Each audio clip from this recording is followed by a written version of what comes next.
This is KI0AR. Does anyone need to use the repeater system before I begin this evening's Colorado Astronomy Net? Please go ahead now.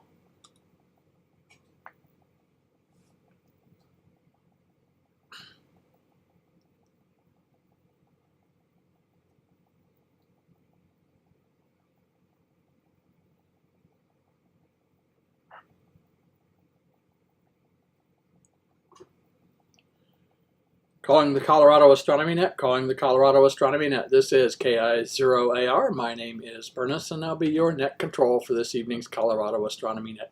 Just a reminder, the 3-minute timeout function is still in effect, so during long transmissions, please allow the repeater systems to reset themselves. Also, please use the word break for emergency or prior to traffic. If there is an emergency or prior to traffic, please go ahead now.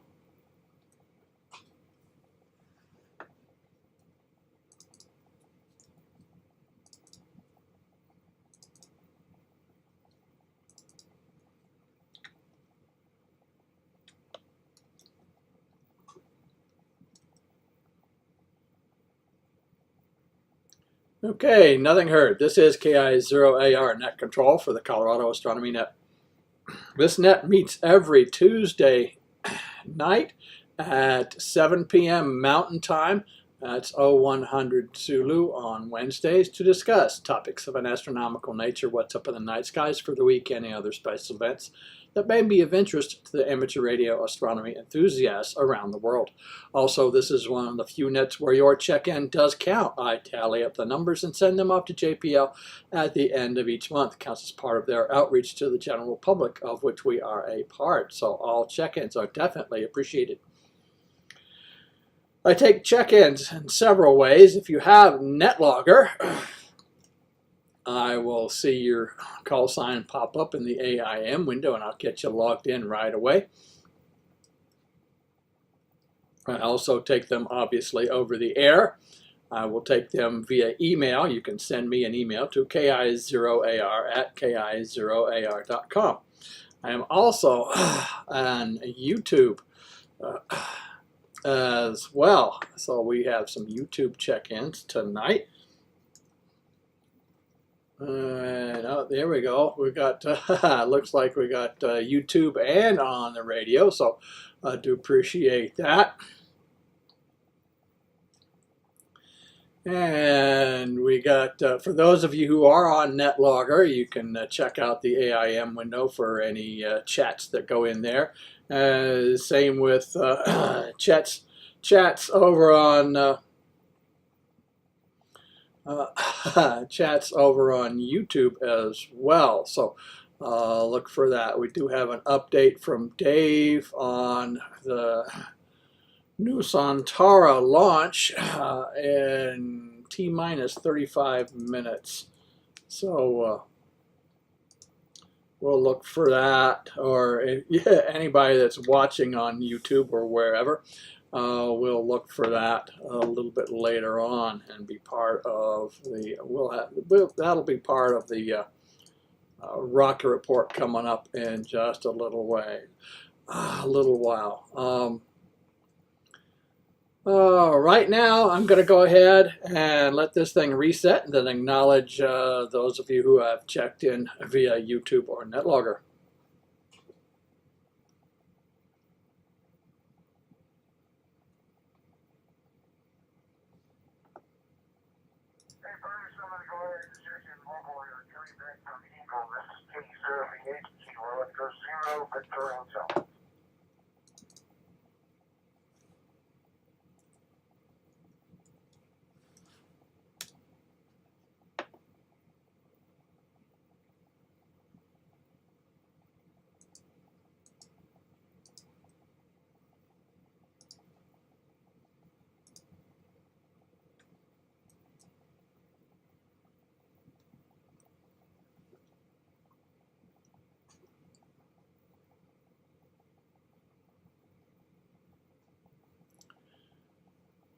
Okay, let's see. Just got a report of cutting out, I guess, over on YSF. So we'll have to see what's going to happen. But right now I'm going to go ahead and acknowledge the check-ins that I do have, and then call for check-ins after that. Right now we've got Elijah, KF0RVB, thanks for checking in tonight. Dave, AF0AS, thanks for checking in tonight. Roy, KI7PKL, thanks for checking in tonight. Stan, VE3PSE, thanks for checking in tonight. Doug, K0ATP, thanks for checking in tonight. Moy, N5ZIQ, thanks for checking in tonight. Ken, NV7SS, thanks for checking in tonight. Michael, KO5AOK, thanks for checking in tonight. Dave, WE8M, thanks for checking in tonight. And Jack, KE0VH, thanks for checking in tonight. And Randall, AE7RJ, thanks for checking in tonight. All right, so I've got everybody that's on YouTube or NetLogger. So far, at least I don't know how many other people are out there in YouTube land. If you are listening in tonight, if you'd like to check in, just say hi in the chat there with a first name and a location. That helps too. And if you have a call sign, that's even better. So I see that so far, so I do appreciate that. Right now, I'll go ahead and take check-ins over the air. Anyone wishing to check into tonight's... Well, let's see. I missed one. I missed one. Sorry about that. We got William, KE9AYZ, over on... where is it? Over on NetLogger. That is a new call on the list. So, William, welcome to the Colorado Astronomy Net. My name is Ernest. That's Bravo Uniform Romeo November Echo Sierra Sierra, and the call sign Kilowatt India Zero Alpha Romeo. Welcome to the Colorado Astronomy Net. I always like to touch base with my first-time check-ins and find out a little bit more about your background interest in astronomy. I'll let that reset and tell you a little bit more.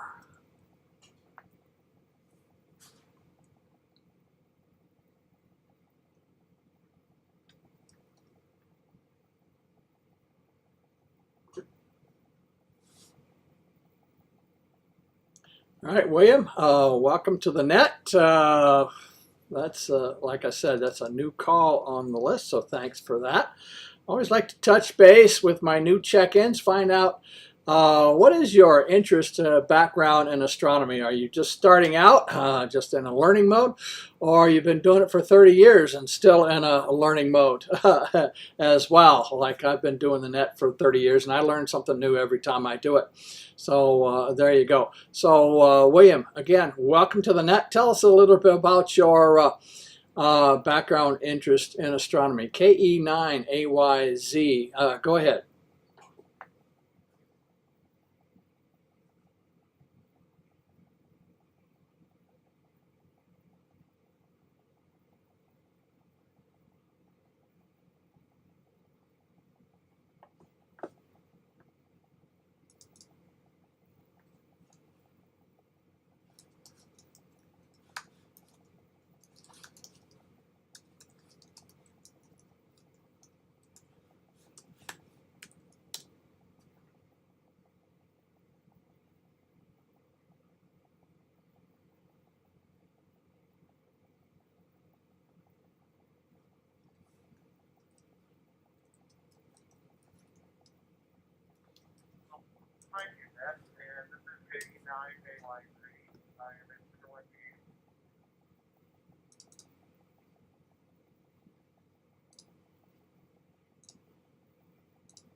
William, we lost you there. If I am breaking up tonight, will you guys let me know, and I'll switch over to I'll switch over to analog. Right now I'm over on the digital side. And I've had some breaking up as well. So do apologies for that.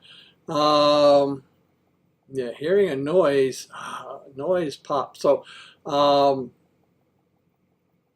Jack out there mobile, yeah, I listen up if we've got any reports on the radio. I know you can't do anything as far as that's concerned, but there may be some technical difficulties tonight, so apologies there. Let's see, a couple more YouTubes. A couple more YouTubes, and I'll get back to you, William, in just a sec. Mary, we got you up in Ontario. Thanks for checking in tonight via YouTube. Appreciate that. I think that's a new call on the list, so welcome. Same question to you as well. Let me check that. See if that's a new call. Yep, that's a new one. And D. Michael, we got you there. We got you. Whoops, what did I do? We got you over on YouTube as well. I know you checked in before.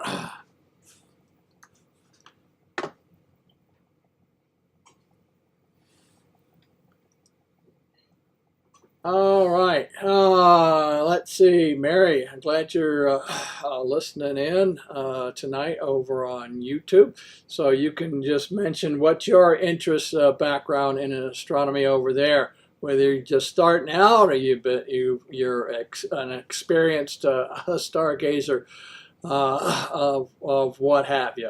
I'm going to go back to William there, and we'll try again. KE9AYZ. You got cut off. If you want to try that again, I would certainly appreciate it, sir. Go ahead.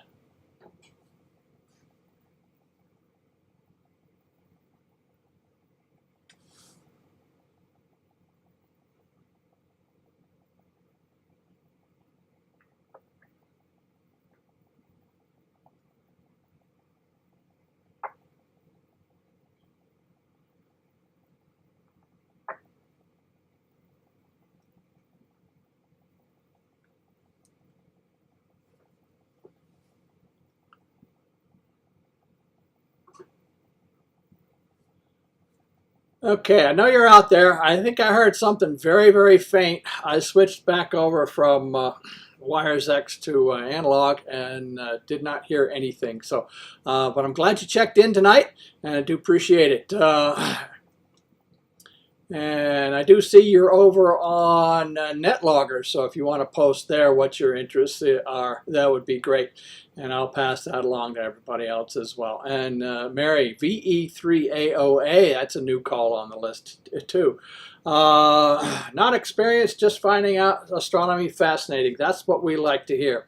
And hopefully I will be able to make it fascinating for everybody as well. So thanks for that. You guys make the net, that's for sure.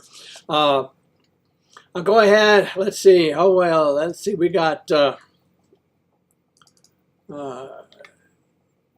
W7CTY checked in. Here we go. Robert, we got you checked in tonight, so thanks for that. I'll go ahead and take check-ins over the air. Anyone wishing to check into tonight's Colorado Astronomy Net, please call with your call sign phonetically twice.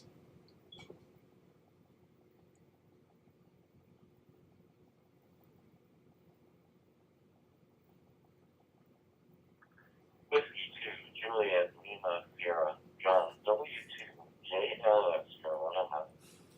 Evening, Mr. Burns.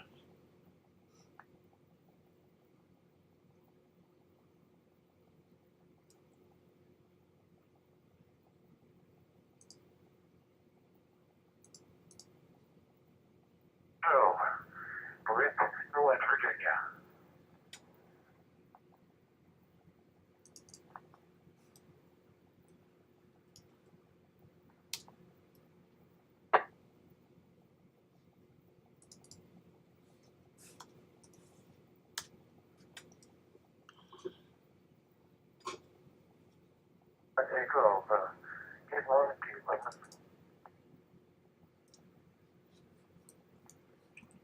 Kilo 8 Golf Echo Echo, Erie, Colorado.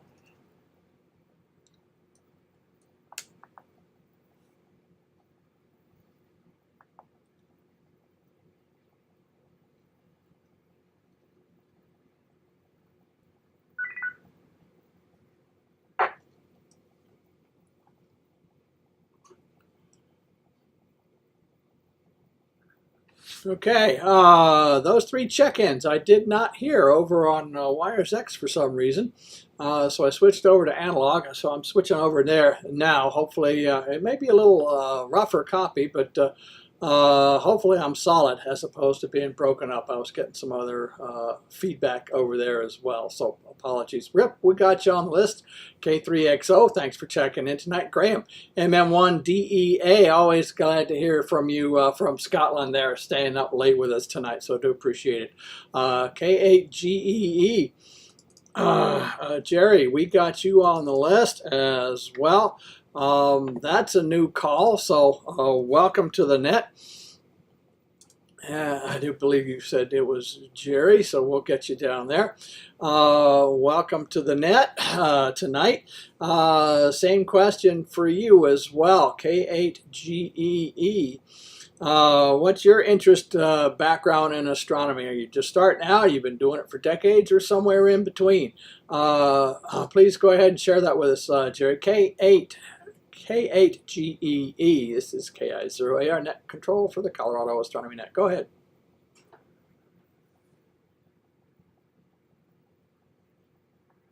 I just checked in with a little bit of interest to listen and see what I can learn. KHGE.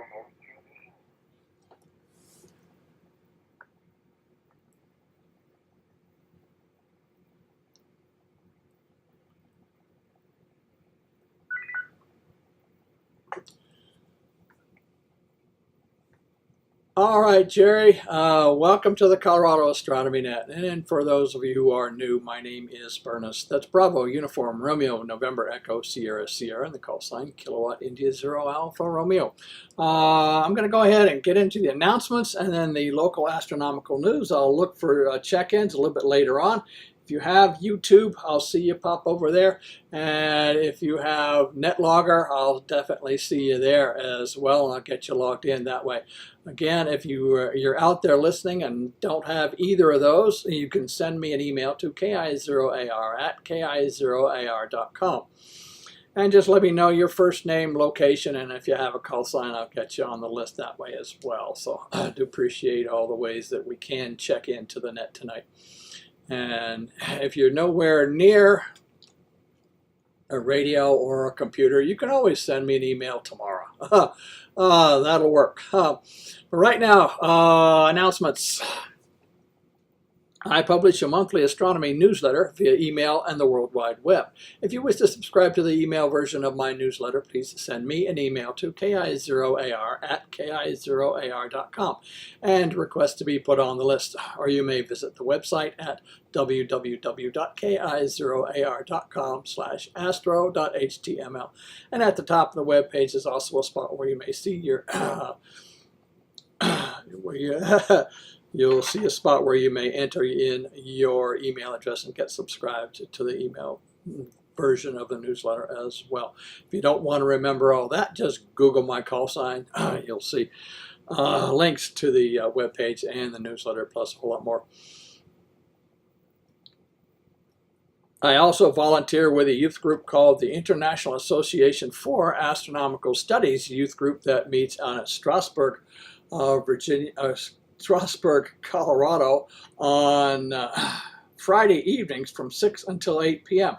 Always looking for new members, freshmen through senior high school age students interested in astronomy, amateur radio, high-power rocketry, remote control aircraft flying, full-scale aircraft construction, archaeoastronomy, radio astronomy, and balloon launch communications. More than welcome to visit our website at www.iaas.org or visit us on Facebook under the same name, the International Association for Astronomical Studies.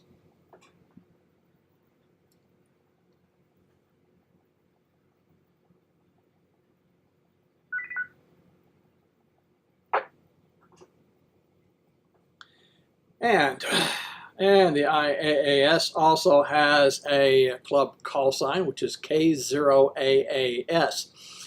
You ever hear that out there, or you hear observatory station as well? That's what we are out there. We're observatory station. And we also are part of the Skyhub Link repeater system as well. We have one of the repeaters out there. The kids would love to hear from anybody giving them a call on Friday evening, sometimes between 6 and 8. Actually, we're monitoring that pretty much every day. Jim is out there monitoring that radio station. So if you're out there or happen to hear them, or on HF, we get on HF as well. So listen up, K0AAS is the call. Also a reminder that the Colorado Astronomy Net also has a Facebook page. So if you have Facebook, be sure to hop on there and like us both. On Mondays and Wednesdays, Jack, KE0VH, runs a twice weekly flight sim flight from point A to point B, starting around 6:30 p.m. Mountain Time and running until landing.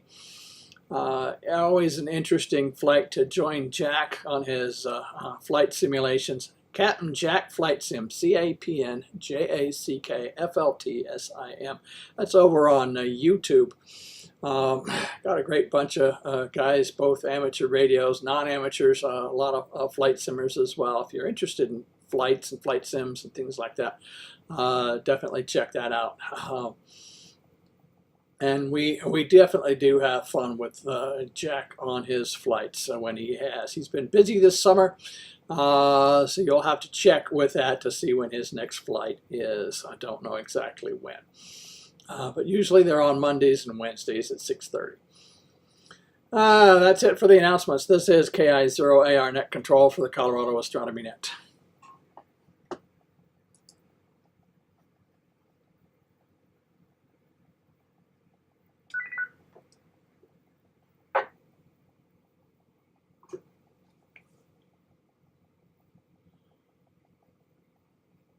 I'm going to go ahead and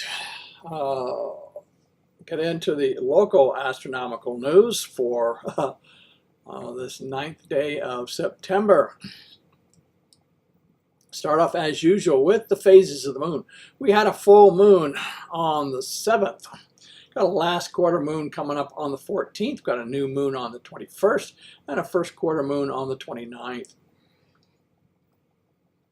And if you haven't had a chance to check out the recent lunar eclipse images on the web, definitely do that. We had one back on the 7th, and it was on the total opposite of the planet from where I'm sitting. Basically, it was centered over India, Asia, India, that area, into Africa and Australia. So this half of the planet did not get to see it.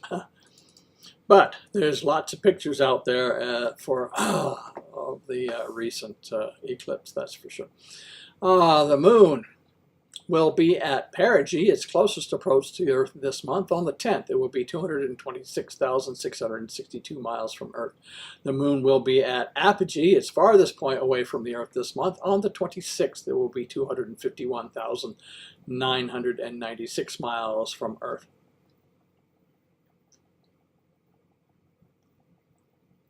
Planetary highlights for September. September's sky is rich with opportunities. Titan's shadow continues to transit Saturn. The ringed planet reaches opposition along with Neptune, with both worlds in the same region of the sky. Mars is descending towards solar conjunction. Uranus is a fine binocular target, while Jupiter dominates the early morning. Venus starts the month near M44, then inches closer to a conjunction with Regulus and the crescent moon. This excerpt is from Astronomy Magazine, September 2025, page 28.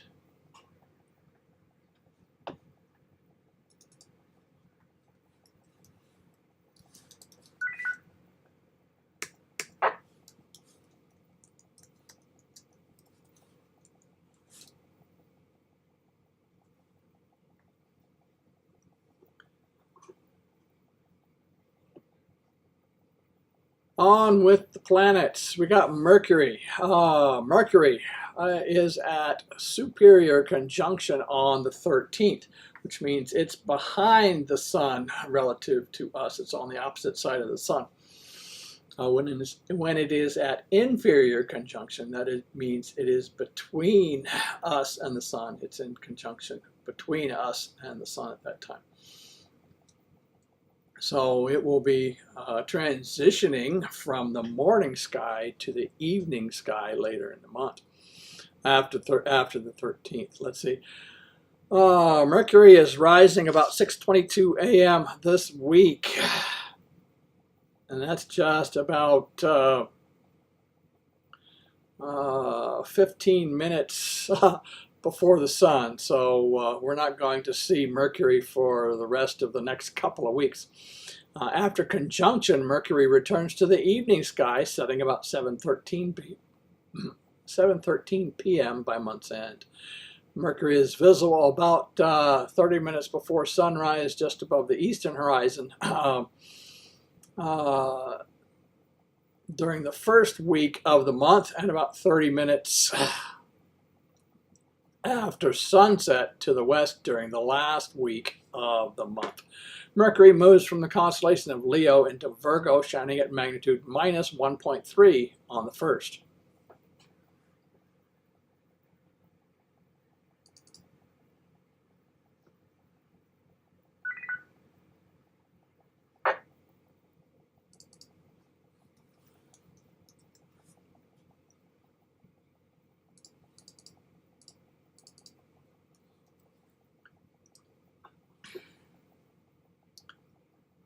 A quick tutorial on magnitudes, since I use that a lot here. The magnitude scale is an inverse logarithmic scale, meaning that as the magnitude increases in value, the apparent brightness of an object decreases by a factor of about 2.5. The dimmest object that the human eye can see is about 6th magnitude. Any magnitudes greater than 6, you'll need binoculars or a telescope to spot. A 7th, meaning that a 7th magnitude object is 2.5 times dimmer than a magnitude 6 object, while a magnitude 5 object is 2.5 times brighter. And a magnitude 1 object is about 100 times brighter than a magnitude 6 object. So it's 100 times difference every 5 magnitudes in brightness, one way or the other. But as usual, with even definitely take a look at all the planets with a telescope or binoculars for sure. You can put out a lot more detail than just looking at them with the Mark I eyeball. Continuing on, Venus rising. Venus is rising about 4 a.m.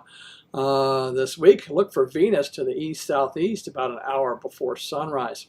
Venus moves from the constellation of Cancer into Leo, shining at magnitude minus 3.9 on the 15th. And for the Earth, the autumnal equinox occurs at 2:19 p.m. Eastern Daylight Time on the 22nd. So summer will officially end for the Northern Hemisphere, and fall will begin on that particular day. After that, and that is the time where we have an equal number of daylight hours and nighttime hours. After that, daylight hours will decrease and the nighttime hours will increase. And just the opposite occurs, obviously, for the southern hemisphere. They're actually already into their springtime. They actually start on the 1st of September and 1st of December, 1st of March and June for their seasons, as opposed to the equinoxes or the solstices.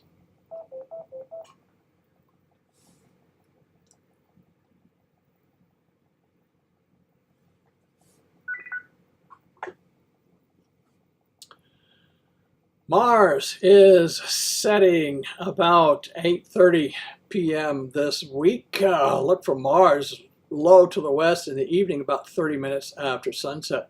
Mars is in the constellation of Virgo, shining at magnitude 1.6. Then we got Jupiter. Jupiter is rising about 1:45 a.m. this week. Look for Jupiter to the south in the early morning hours before dawn. Jupiter is in the constellation of Gemini, shining at magnitude minus 2.0. And Saturn will be at opposition on the 21st, rising as the sun sets. Saturn is now rising about 7:45 p.m. in the evening. Let's see. This week, look for Saturn low to the east late in the evening. Saturn is at its best viewing for the year. Saturn is in the constellation of Pisces, shining at magnitude 0.6. Saturn is actually, you're not going to see too much ring action this week. The ring system is almost nearly edge on. So it's a very, very thin line across the planet. But right now you may be able to see Saturn's largest moon, Titan, or at least its shadow, passing across the face of the planet. One of those passes is occurring on September 20th, about 2:30 a.m. Eastern Daylight Time.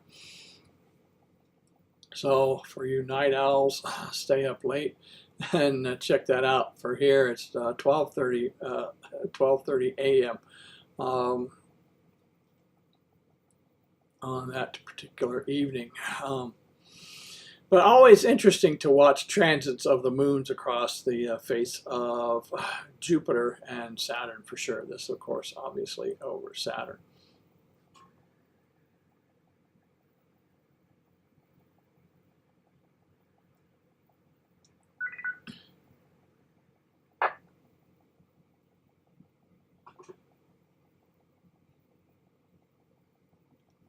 See, Saturn is in the constellation of Pisces, shining at magnitude 0.6.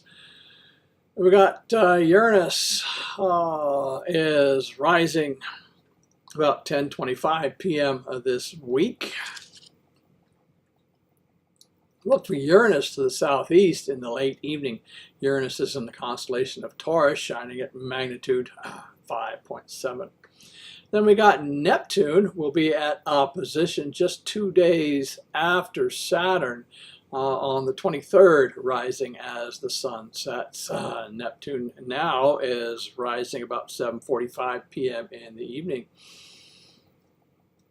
Neptune is also at its best for the year as well. Look for Neptune low to the east late in the evening, within about 1 degree of Saturn all month. Neptune is in the constellation of Pisces, shining at magnitude 7.7. For dwarf planets, let's see. This is KI0AR net control for the Colorado Astronomy Net. Continuing. For our dwarf planets, we have Ceres. Ceres is rising about 9:25 p.m. This week. Ceres can be spotted low to the south around midnight when it is highest in the sky. Ceres is in the constellation of Cetus, shining at magnitude 7.8. Then we got Pluto rising about 5:15 p.m. This week. It's also setting about 2:30 a.m. The best time to spot Pluto will be in the late evening when it is highest in the sky to the south. Pluto is in the constellation of Capricornus, shining at magnitude 15.2. As always, good luck at spotting Neptune, Ceres, and Pluto. A large telescope and dark skies will be needed.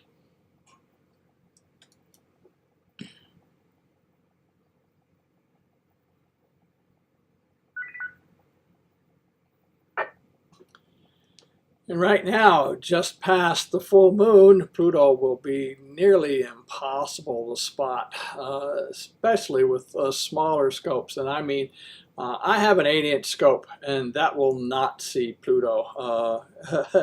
The maximum I can get down to is about 12th magnitude under optimum conditions. So you'll need something at least 12 inches or greater to spot Pluto, plus a lot of patience and that dark sky for sure.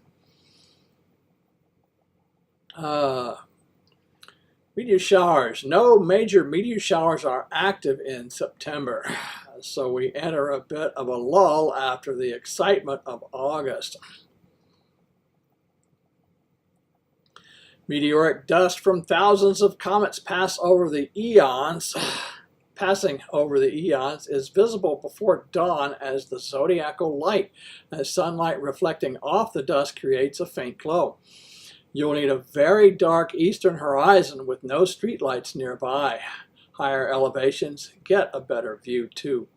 Zodiacal light appears as a faint cone-shaped glow aligned with the ecliptic. On September mornings, well before dawn, the high angle of the ecliptic benefits views of it. The broad base of the glow is in Leo, as that constellation rises and narrows higher in the sky through Cancer and Gemini. Catch it on moonless nights in the 3rd and 4th week of September for the darkest skies. This excerpt is from Astronomy Magazine, September 2025, page 29. I did see a note on one particular meteor shower that is not very big, but may have a bit of an outburst this year. What is it? Oh shoot. It starts with CHI.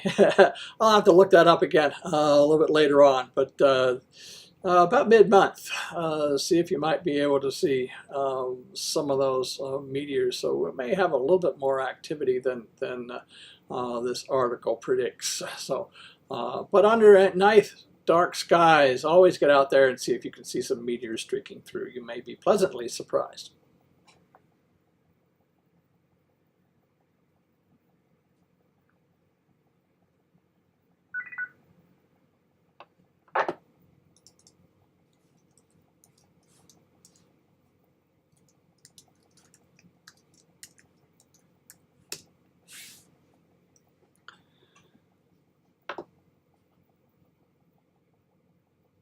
All right, we did have the longest total lunar eclipse since 2022 occurred on the 7th.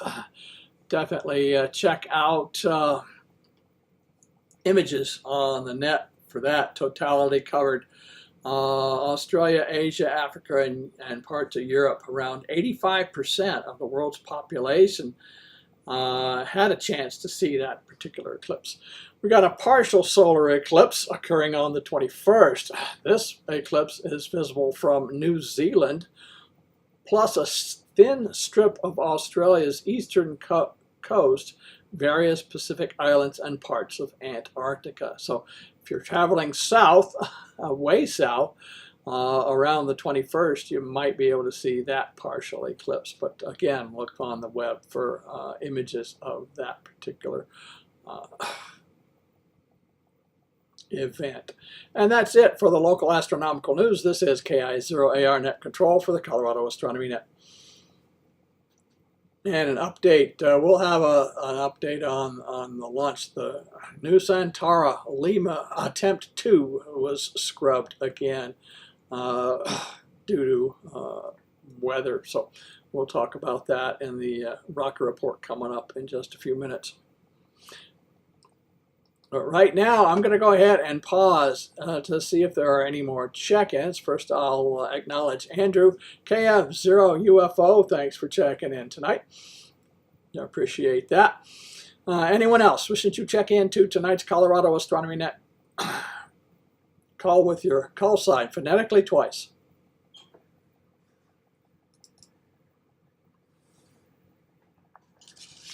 Kilo 6, Lima Charlie Sierra. That's Kilo 6, Lima Charlie Sierra.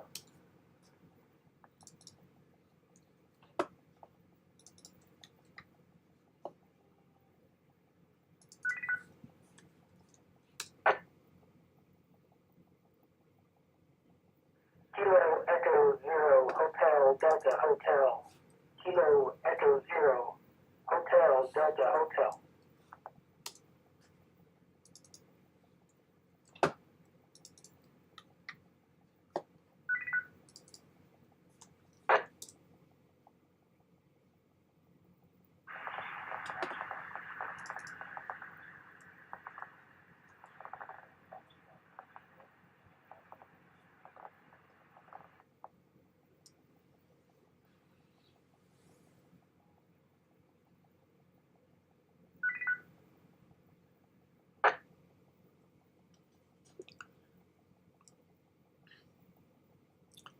Okay, there was a very, very weak signal in there. I'll get back to you after I acknowledge Siebert. K6LCS, thanks for checking in tonight, and welcome to the Colorado Astronomy Net. Brad, KE0HDH, saying to you as well, welcome to the Colorado Astronomy Net. Thanks for checking in tonight. KF0, you were very, very weak on the call. I'm going to have to turn up the volume to hear you. But I got the Kilo Fox 0. I'm not sure what the rest of that is. So if you try again, I'm going to turn up the volume and try again. Please call, sir. Kilo Foxtrot 0, Quebec Zulu Uniform. Kilo Foxtrot 0, Quebec Zulu Uniform.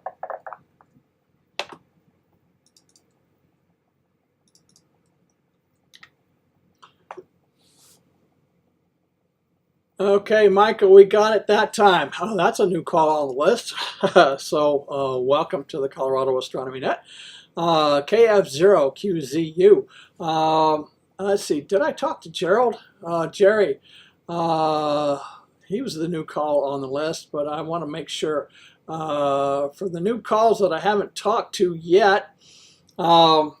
My name is Bernice, that's Bravo, Uniform, Romeo, November, Echo, Sierra, Sierra, and the call sign Kilowatt India 0, Alpha, Romeo. Been doing the net for almost 30 years. Locally, for the most part, been on Skyhub Link for almost 3 years.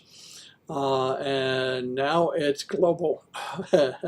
So I do appreciate that and all the ways that people check in tonight. So thanks for that. But I always like to touch base with my new check-ins, find out what your interest, background in astronomy, whether you're just starting out, just learning what's up in the night skies, wondering what those pinpoints of light are, what other that bright object is in the morning sky, or the evening sky and why they're there, things like that. Or you've been doing it for decades like I have and can teach me a few tricks or two for sure if you've got interest in radio astronomy or astrophotography or just out there, just observational astronomy if you like to chase eclipses, things like that. Definitely like to touch base and find out a little bit more about you. I'm going to go back to Jerry in Fort Collins, K8GEE. Tell us a little bit about your background interest in astronomy. Go ahead.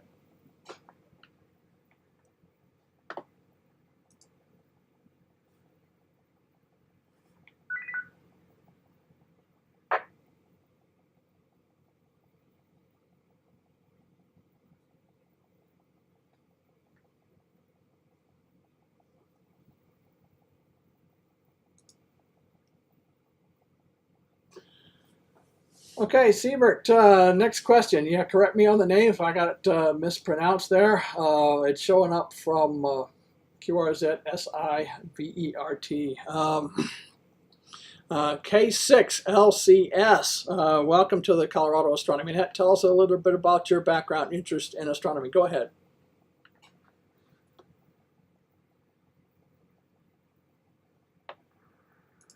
Good evening. Siebert is the proper punctuation, proper way to say it. I go by my middle name of Clint, and I just wrapped up my 184th presentation on working amateur satellites with your handheld radio to a wonderful group in Lapeer County, Michigan. So I've always been enthralled with the sky. coast in Southern California. So we see those Vandenberg launchers that go southbound and those wonderful contrails and separations of the vehicles. And astronomy, there's a gentleman, Andrew, last name is McCarthy, I think, who takes some phenomenal space images for us and shares them online. So amateur radio and astronomy, we're hand in hand. Thank you for the invite. Kilo 6, Lima Charlie Sierra.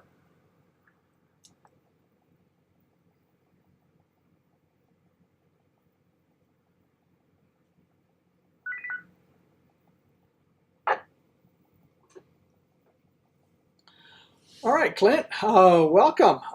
Do appreciate that. And if you like to give those presentations, I'd love to hear that on the net. That would give me a little break. I like to have those breaks every now and then over the last 30 years of doing the net here.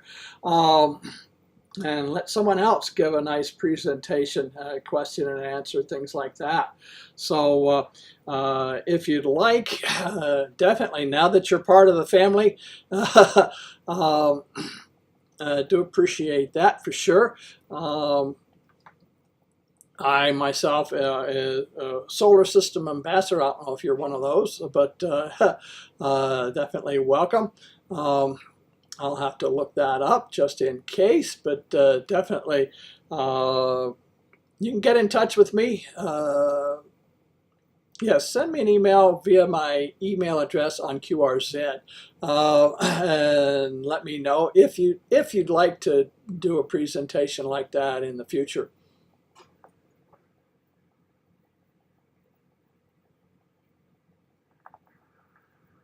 The presentation is really, really visual. Large graphic information. I'm not sure. We'll talk about it. We'll talk about it. We can gather some questions from folks and have a roundtable. Very good. All right, thank you for that. Kilo 6, Lima Charlie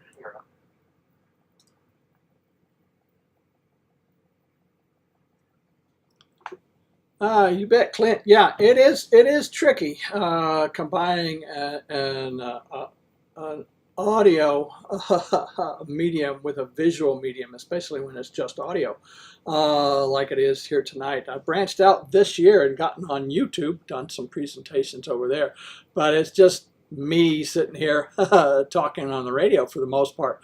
But you might want to think about that, and maybe we can work together, and I can show the images over on YouTube. So that's definitely possible. Or I can project your presentation over there. At least it would be covered that way, and probably get a few more YouTube check-ins as well. So that might be neat. Yeah, we can definitely send me an email. And I always like to have possible backups for the net and the presentation, and it'll give me a nice rest as well. And I'm sure a lot of folks on here would appreciate hearing about some satellite work and stuff like that as well. So that will definitely work. I'm sure we'll get some positive responses from that there, Clint. So again, welcome, K6LCS. Welcome to the net. Michael in Castle Rock. Oh, excuse me, Brad. No, Brad in Kansas there. KE0HDH, same question. What's your interest background in astronomy? Are you starting out or been doing it for years? What have you? KE0HDH, go ahead and share with us, Brad. Go ahead.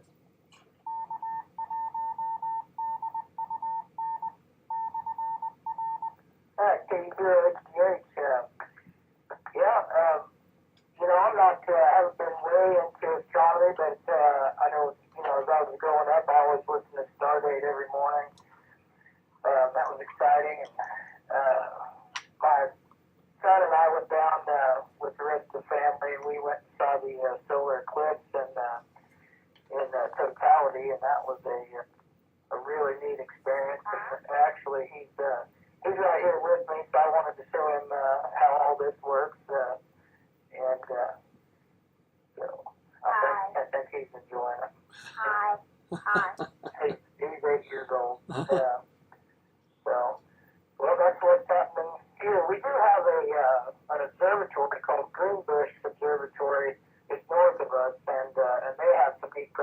stations, and they've got a telescope with a 24-inch primary mirror. So we've gone up and enjoyed that as well. But anyway, KIZO-AR, Burnett, back to you.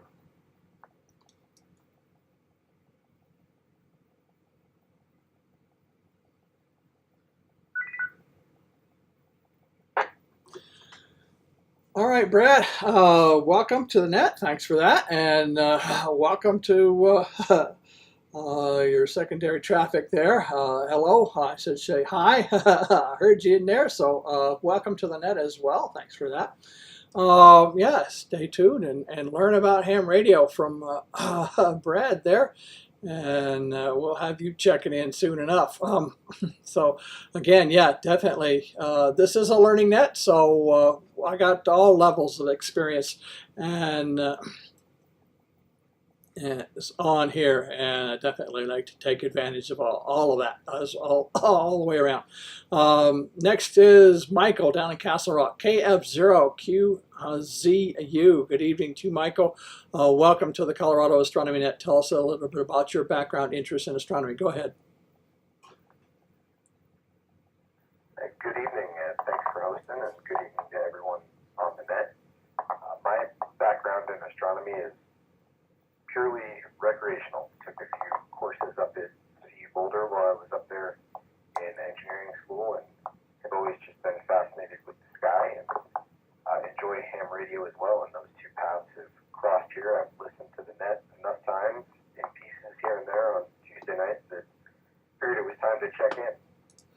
Keep a telescope out in the garage and pull it out when the time and the weekend allows, and just always enjoy staring up at the sky and hearing about it and learning what I can in bits and pieces. So thanks for sharing the info, and KF0QZU, back to net.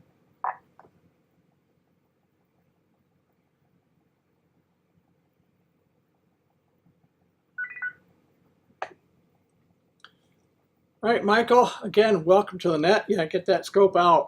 It's probably not as not as dark as it used to be down in Castle Rock. I mean, I'm up in Highlands Ranch, and it is not nearly as dark as it used to be either. In fact, it's too bright to see much of anything other than the moon and the sun anymore. And with all this smoke around, it makes it very difficult to spot. But yeah, try to get out there, and we'll all enjoy the stars as well. So thanks for checking in tonight, and again, welcome. Rick, we got you on the list, VA3RKL. Thanks for checking in tonight. All right, this is KI0AR Net Control for the Colorado Astronomy Net, running a little bit long, so hopefully everybody can stick around.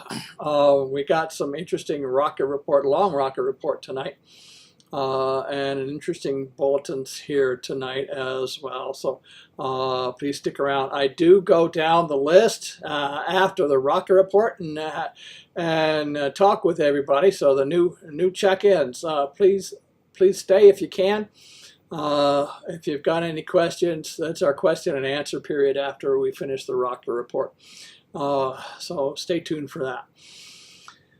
All right, this is KI0AR Net Control for the Colorado Astronomy Net. Start off with ISS passes. If you're interested in visible ISS passes, you may want to check out this website, www.heavens-above.com. That's www.heavens-above.com. I've just posted that up over on YouTube for visible passes over my particular area. That's the Denver area. I log in and put in my home coordinates, and I get much more accurate times and positions that way, and I do recommend you do that. We got, let's see, at 8:30. We got a fairly decent pass coming up at 8:30 over the Denver area. The ISS travels from the southwest to the east-northeast, peaking about 62 degrees above the southeast horizon. A nice pass this evening. I don't know if it's clear. It was cloudy earlier. The one thing I like about this particular website is I can click on the particular date and I get a nice star chart.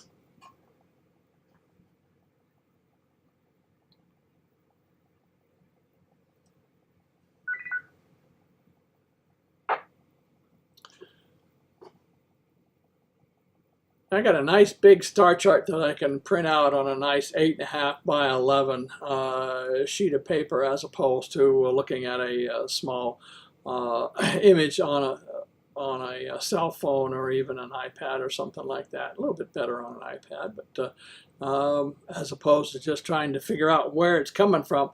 This will actually show you where it's coming from and what direction and what constellations it's passing through. And that's, again, that website, www.heavens-above.com. And like I said, put in your home coordinates and then you can check that out.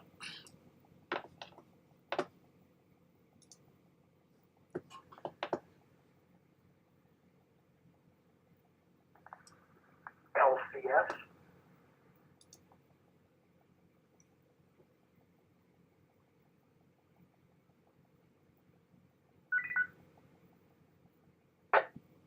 Yeah, Clint, K6 LCS, go ahead.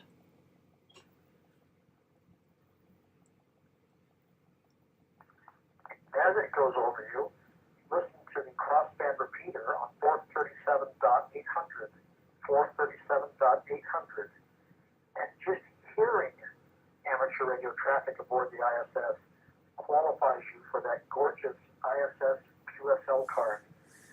It's just listening, you'll be a shortwave listener. And then when you work the crossband repeater or work packet or download slow scan TV, you can reapply for another QSL card. From 437.800 downlink.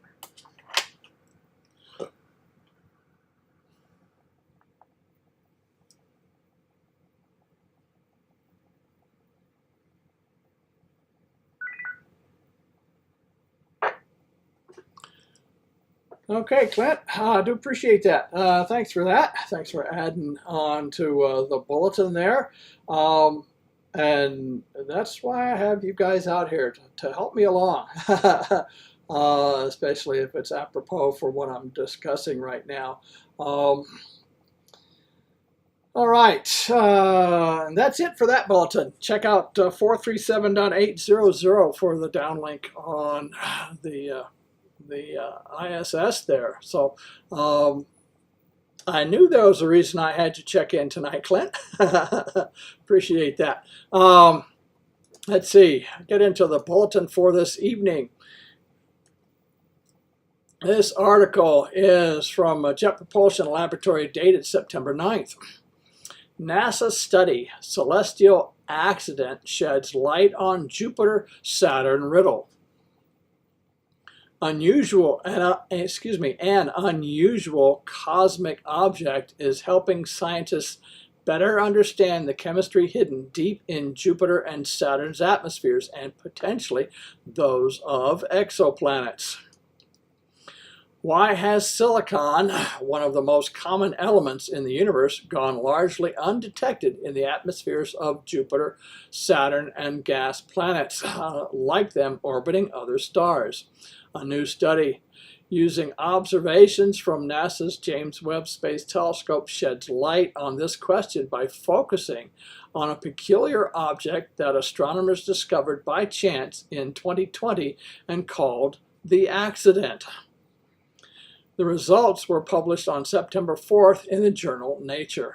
The accident is a brown dwarf, a ball of gas that's not quite a planet and not quite a star. Even among its already hard to classify peers, the accident has a perplexing mix of physical features, some of which have been previously seen in only young brown dwarfs and others seen only in ancient ones. Because of those features, it slipped past typical detection methods before being discovered 5 years ago by a citizen scientist participating in Backyard World's Planet 9. The program lets people around the globe look for new discoveries in data from NASA's now retired NEOWISE, or Near Earth Object Wide Field Infrared Survey Explorer, which was managed by NASA's Jet Propulsion Laboratory in Southern California.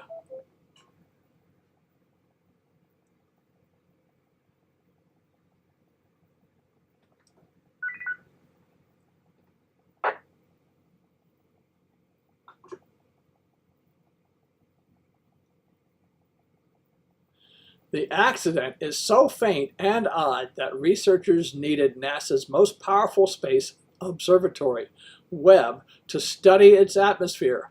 Among several surprises, they found evidence of a molecule they couldn't initially identify. It turned out to be a simple silicon module called silane, or SiH4. Researchers have long expected but been unable to find silane, not only in our solar system's gas giants, but also in the thousands of atmospheres belonging to brown dwarfs and to the gas giants orbiting other stars. The accident is the first such object where this molecule has been identified.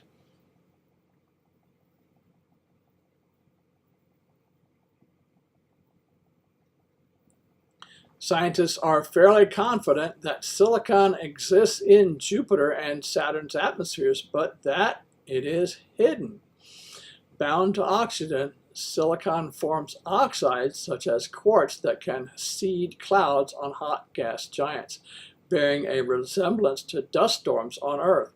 On cooler gas giants like Jupiter and Saturn, these types of clouds would sink far beneath lighter layers of water vapor and ammonia clouds until any silicon-containing molecules are deep in the atmosphere, invisible even to the spacecraft that have studied those two planets up close.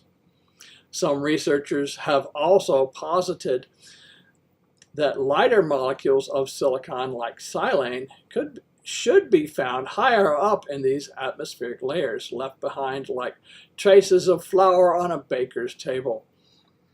That such molecules haven't appeared anywhere except in a single peculiar brown dwarf suggests something about the chemistry occurring in these environments.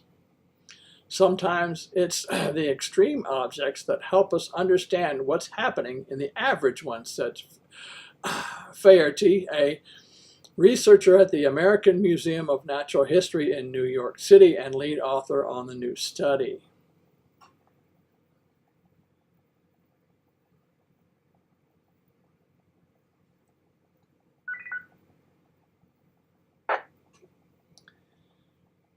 Happy accident. Located about 50 light years from Earth, the accident likely formed 10 billion to 12 billion years ago, making it one of the oldest brown dwarfs ever discovered. The universe is about 14 billion years old, and at the time that the accident developed, the cosmos contained mostly hydrogen and helium, with trace amounts of other elements, including silicon. Over eons, elements like carbon, nitrogen, and oxygen forged in the cores of stars, so planets and stars that formed more recently possess more of those elements. Webb's observations of the accident confirmed that silane can form in brown dwarf and planetary atmospheres. The fact that silane seems to be missing in other brown dwarfs and gas giants suggests that when oxygen is available, it bonds with silicon at such a high rate and so easily, virtually no silicon is left over to bond with hydrogen and form silane. So why is silane in the accident? The study authors surmise it is because far less oxygen was present in the universe when the ancient brown dwarf formed, resulting in less oxygen in its atmosphere to gobble up the silicon.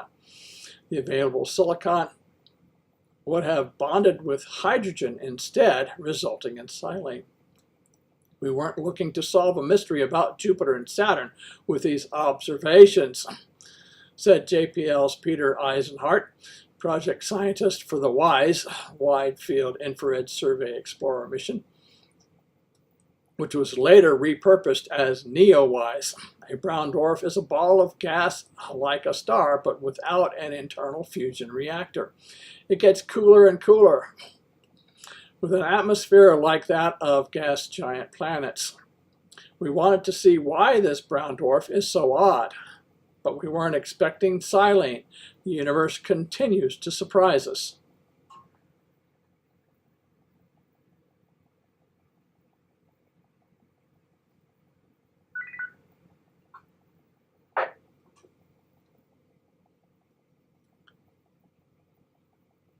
Brown dwarfs are often easier to study than gas giant exoplanets because the light from a faraway planet is typically drowned out by the star it orbits, while brown dwarfs generally fly solo.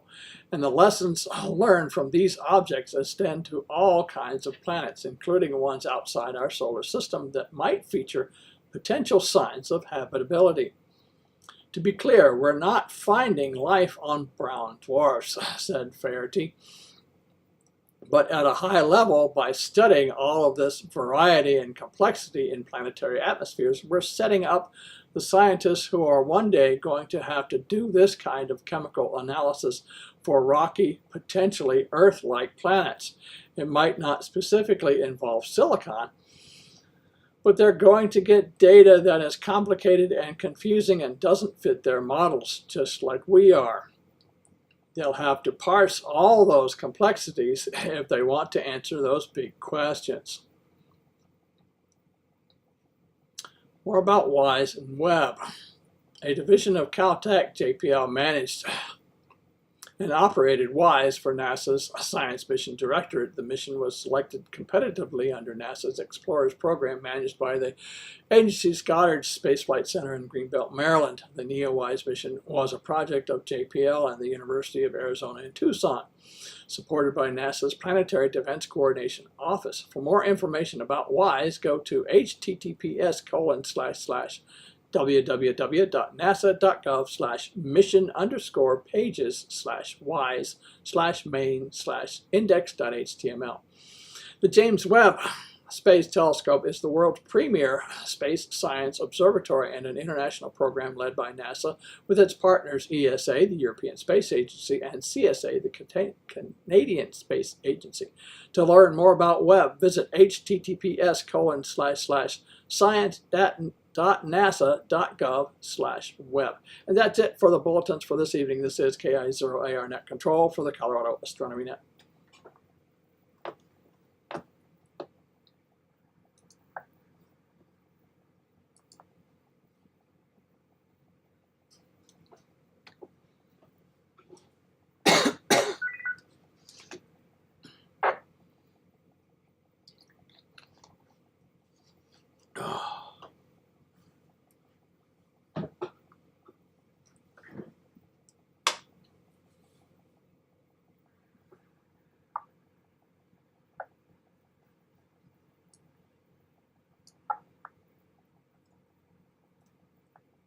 Paul, thanks for that report. You're number 331 for the month, 9401 for the year, 7-3. 7-3, thank you, sir. Go ahead with your call, please. This is KI0AR Net Control for the Colorado Astronomy Net. We seem to have some cross communications tonight. Roger that. We're glad to have you on our net tonight. You're checking number 332 for the month. Now, here we got a beautiful day here in the east, and assume a good day in the west there. Yes, sir. I don't know what. I started my net just a little bit while ago at 7 p.m. Mountain Time, and I don't know what happened. I think we got cross purposes here. I've been running my net here. I don't know which net I'm checking into, and you probably don't know which net you're checking into. Either way, I think we got separate nets going, and they're conflicting. So I don't know what repeater system you're coming through at this point. This is KI0AR, Net Control for the Colorado Astronomy Net. I think there was a call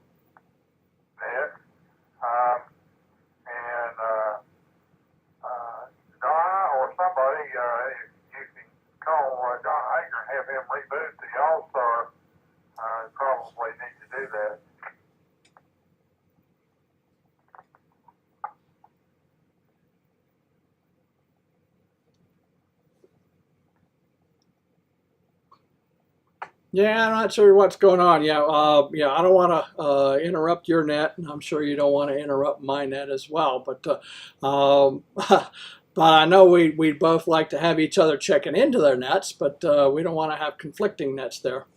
This is KI0AR.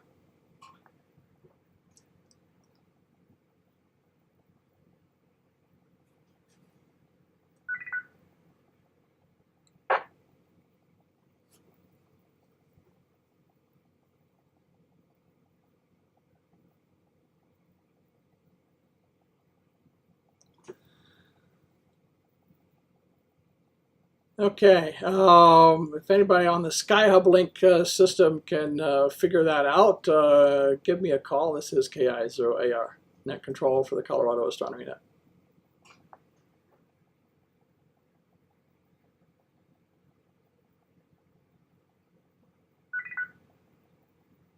KI0AR, Alpha, Foxtrot, 0, Sierra, Foxtrot. It appears that node is 52879, the Fireside Radio Network East Coast Hub, 52879.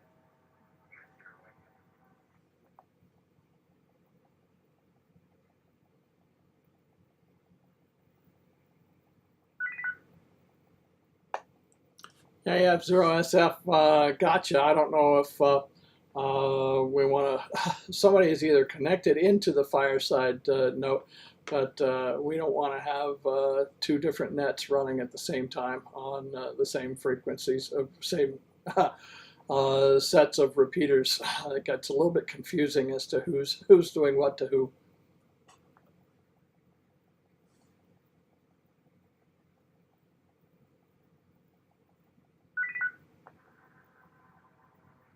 Roger, Brennan, and I'm coming in on the 447.1 analog. So trying to have this repeater back on the side of that control.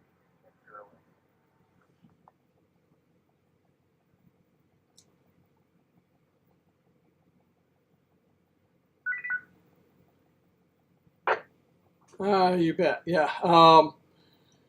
I did see a note where someone was had this thing connected up to the Fireside channel. Yeah, Moy. Yeah, we're trying. Our SkyHub Link node 985839 985839 is our node, and it seems to be crossing with the Fireside channel as well. So I don't know. Let me just ask, put that out. Is that node still connected? The Fireside node. I don't want to interfere with their net. Go ahead. Anyone?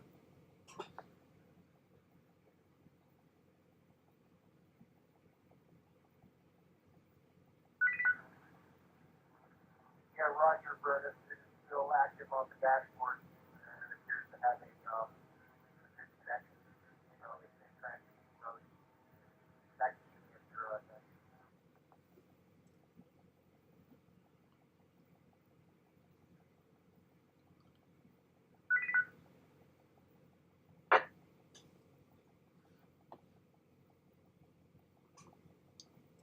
Yeah, I'm not sure if someone can check to see if what net that was or is, but let me carry on. We'll see how that works. This is KI0AR net control for the Colorado Astronomy Net. Get into the rocket report for the period covering September 2nd through September 16th. Last week's launches, 10 total launches the past week, 5 China, 5 SpaceX.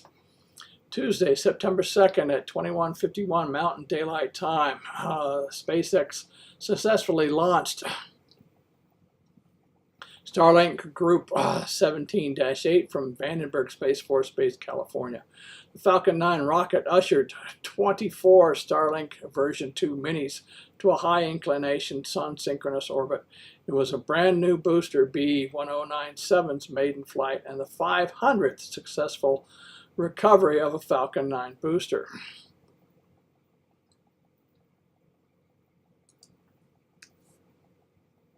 Wednesday, September 3rd at 5:56 Mountain Daylight Time, SpaceX flawlessly launched Starlink Group 10-22 on a Falcon 9 from SLC-40 Cape Canaveral. 28 Starlink internet satellites joined the mega constellation in low Earth orbit. It was booster B1083's 14th flight and the 110th Falcon 9 launch of 2025 and the 200th orbital launch globally of 2025.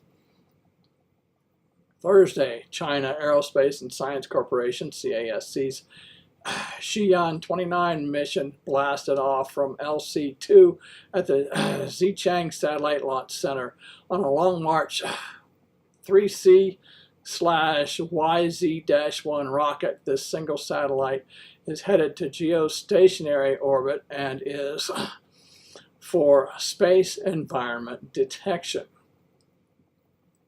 Friday, September 5th, China's Galactic Energy launched their Series 1 four-stage solid fuel rocket with 3 satellites aboard from Site 95A at the Jiuquan Satellite Launch Center in the Gobi Desert. 3 small satellites made it to sun-synchronous orbit. It was the 20th success for the Series 1 and the 5th Series 1 launch of 2025. Later Friday, September 5th,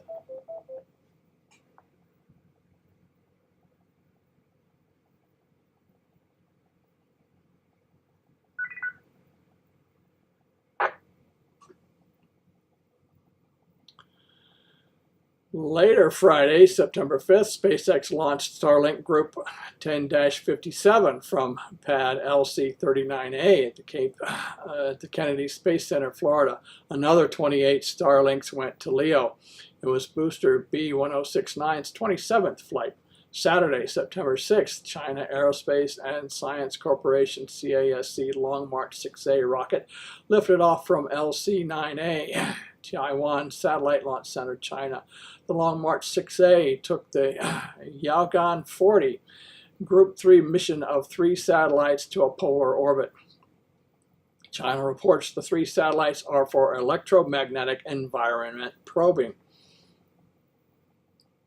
Saturday, September 6th at 12:06 Mountain Daylight Time, SpaceX launched Starlink Group 17-9 from pad SLC-4E at Vandenberg Space Force Base, California. The Falcon 9 boosted 24 Starlink satellites to a near-polar sun-synchronous orbit. This was booster B1075's 20th flight and the 205th orbital launch attempt of 2025.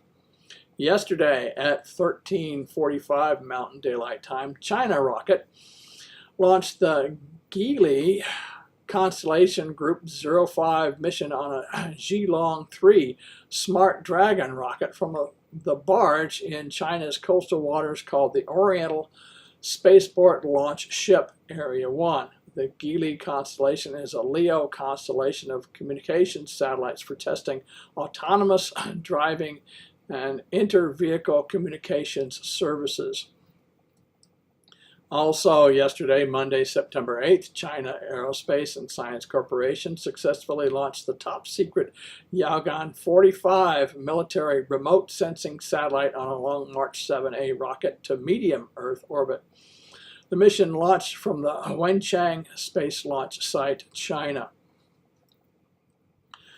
Okay, today, Tuesday, September 9th at actually 1800, SpaceX tried again to launch the New Centaur Lima mission on a Falcon 9 from SLC-40 Cape Canaveral. Last night's attempt was scrubbed due to weather, and there's only, only a 23% chance of good weather for today's try. That was also unsuccessful. New Centaur Lima is an Indonesian high-throughput telecommunications satellite to operate in geostationary orbit. It was boosters B1078's 23rd flight.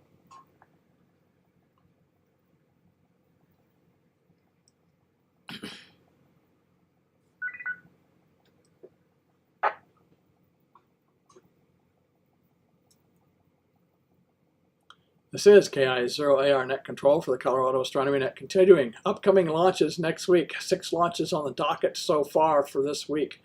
3 SpaceX, 2 Russian, and 1 Chinese. Tomorrow, Wednesday, September 10th, SpaceX is docketed to launch the Tranche-1 Transport Layer B mission for the U.S. Space Force. A Falcon 9 is scheduled to lift off from SLC-4E Vandenberg Space Force Base, California at 08:12 Mountain Daylight Time. It is one of 6 missions by the United States Space Force for the Proliferated Warfighter Space Architecture, or PWSA, which will provide assured, resilient, low-latency military data and connectivity worldwide from LEO. The launch carries 21 satellites manufactured by York Space Systems headed to a polar orbit.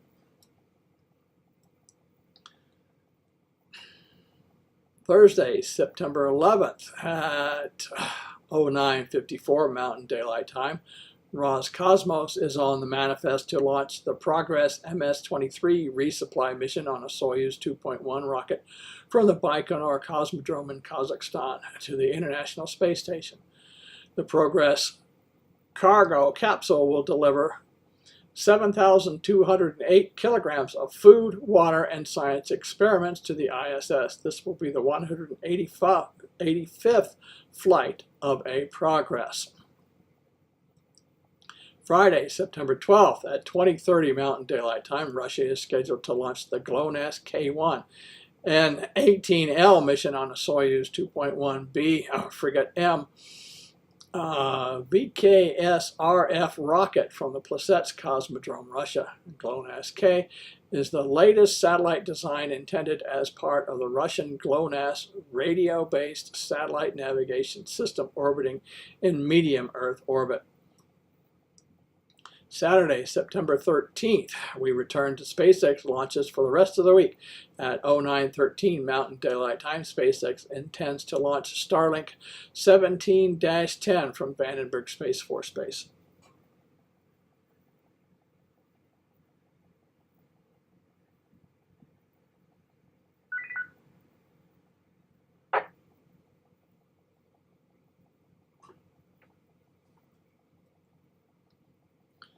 Sunday, September 14th at 16:11 Mountain Daylight Time, SpaceX plans to launch the CRS-NG-23 mission atop a Falcon 9 firing from SLC-40 Cape Canaveral. Cygnus NG-23, Northrop Grumman 23, is a cargo resupply mission of the Cygnus spacecraft to the International Space Station. Also on Sunday the 14th, China Aerospace and Science Corporation is scheduled to launch a Long March 2C rocket from the Jiuquan Launch Center, China at 19:20 Mountain Standard Time. The payload is undisclosed. We got some space news. Starship update. SpaceX is working hard towards a September launch of Test Flight 11. It's looking like Booster 15 will be paired with Ship 38. Booster 15 completed a successful static fire this week. Ship 38 completed a cryogenic proof test. The Hill reports NASA celebrates 25 years of continuous human presence aboard the International Space Station. Absolutely amazing by Tara Suter. 12:06:23 at 3:46 p.m. Eastern Time. NASA on Wednesday celebrated 25 years of the International Space Station's, or ISS, operations. The first 2 modules of the ISS, named Zarya and Unity, were joined together 25 years ago on December 6, 1998. NASA Associate Administrator Bob Cabana and ISS Program Manager Joel Montalbano spoke to the 7 members of the Expedition 70 crew aboard the station Wednesday to mark the occasion. I cannot believe it was 25 years ago today that we grappled Zarya and joined it to the Unity module. Absolutely amazing, Cabana said in a call with ISS crew members. The station celebrates the space station itself commemorated the occasion on its account on X, the platform formerly known as Twitter.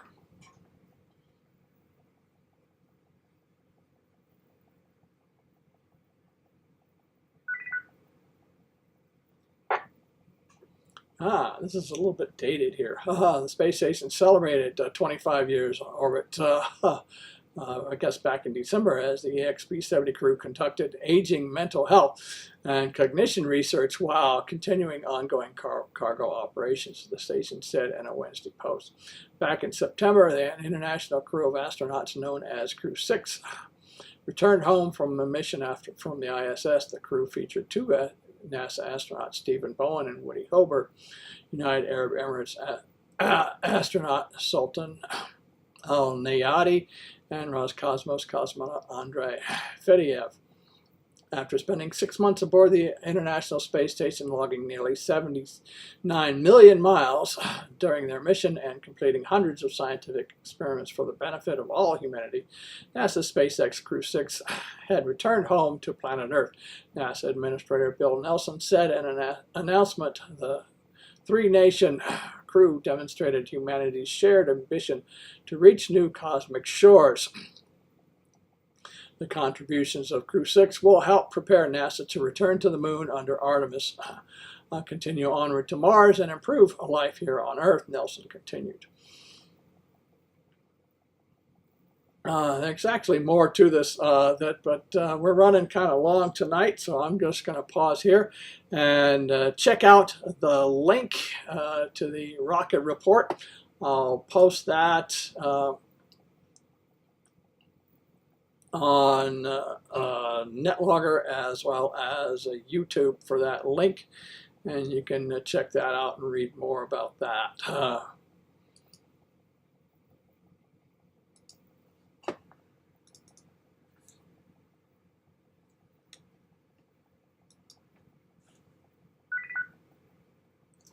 This is KI0AR Net Control for the Colorado Astronomy Net.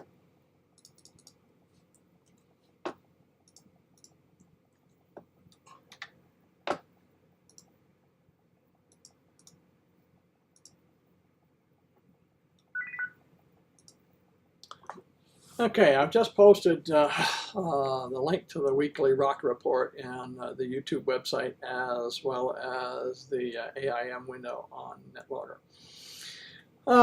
That's it for the rocket report for this evening. Let me wrap that up with the last little bit.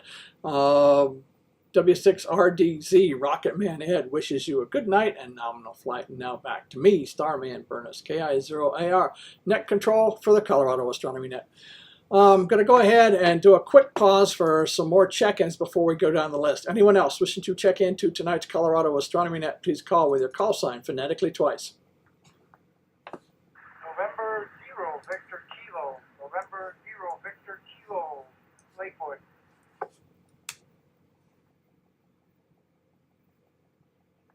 For Bravo 3, Romeo Victor, that's Alpha Bravo 3, Romeo Victor.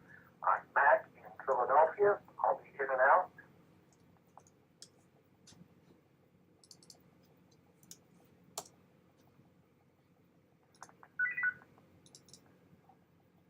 Whiskey 6, Romeo Delta Zulu.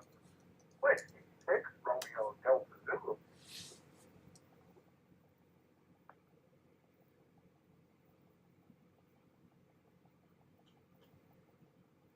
Kilo Foxtrot 0, Echo Yankee Sierra. Kilo Foxtrot 0, Echo Yankee Sierra Mobile.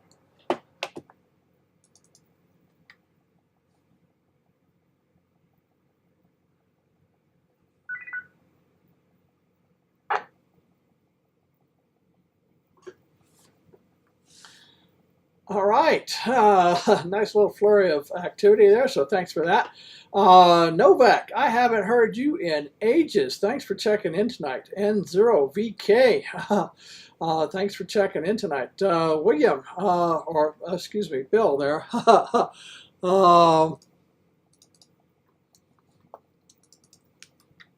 Oh, excuse me, Mac. There we go. We got Mac. I got it. That's what it is. Apologies.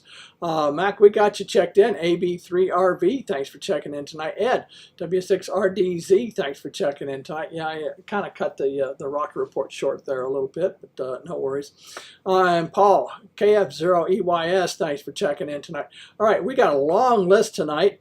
So, pay attention, everybody that's on the net. I'm going to call probably once and kind of rapid fire down the list. I'll give you enough time to respond, but I'm going to shoot down to the next. If I miss you, I do apologize. I will open up the net at the end for anybody that I did miss. So just bear with me tonight. Like I said, we got a long list. We've got 28 check-ins so far, and not much time to touch base with each one of you. So thanks for that. And D. Michael, will do. I got you there. No problems. Those of you who are listening over on YouTube, if you've got any questions, you can post them there. If you've checked in, if you've got a radio, I'll be calling on you anyway, probably. So there you go. All right, this is KI0AR, Net Control for the Colorado Astronomy Net. Now's the time for everyone else to contribute to the net. Questions, comments, observation reports, anything you'd like to pass along to the net, now's the time to do it. First on the list tonight is Elijah in Arvada, KF0RVB. Good evening to you, Elijah. What have you got for the net tonight? Go ahead. Kilo Foxtrot Sierra Romeo Mr. Bravo. Good evening to you too. Got nothing to add. Haven't really been able to get out and observe stuff. Back to net control. KF0RVB.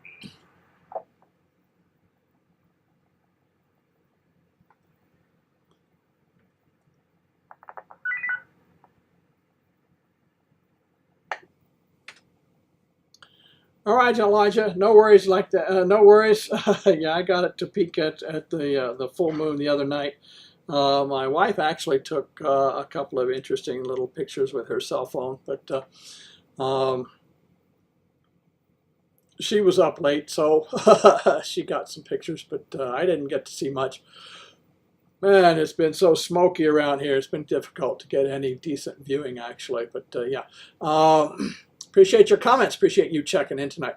Next on the list is Dave up in Evergreen, AF0AS. Good evening to you, Dave. What have you got for the net tonight? Go ahead. I'll try to do a really quick update on the Starship side of the rocket report.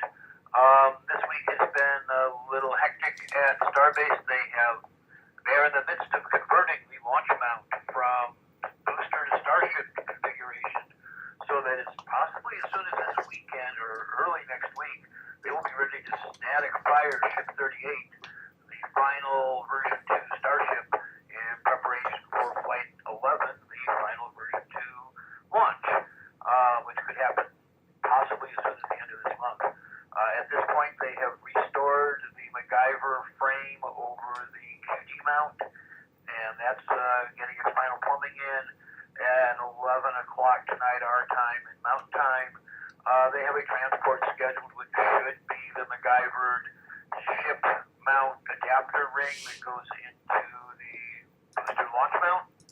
And once that's installed, they should be very close to bringing out the ship. So I could see that by the end of this week. And that's, they did release an update about some success. Gerstminer was at a conference this week, and there is a Ars Technica article that details lots of lessons learned from Flight 10, like metal heat shields don't work. That was a bad idea. They're not going to go any further with that plan. They are going to do heat tiles with separator fabric between each one of them, and that's about all I have. Back to the net.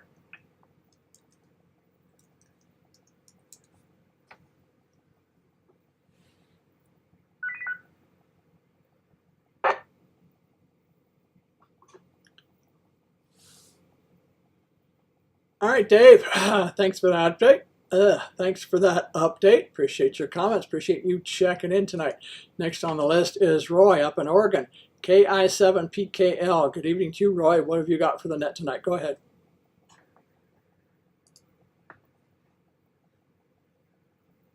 There, Burns, and everybody on the net. Well, clouds and smoke. That's the story from here in Portland. So anyway, thanks for doing one of my very favorite nets, and we will talk to you down the line. KI7 BKL, back to you, my friend.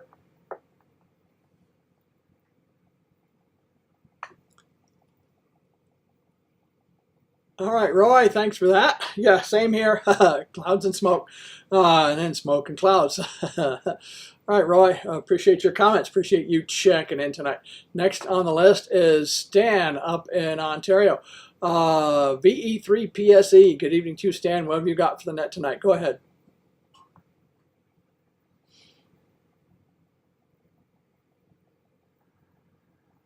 Okay, KI0AR, DQ3PSD, about 5 hours north of Toronto here.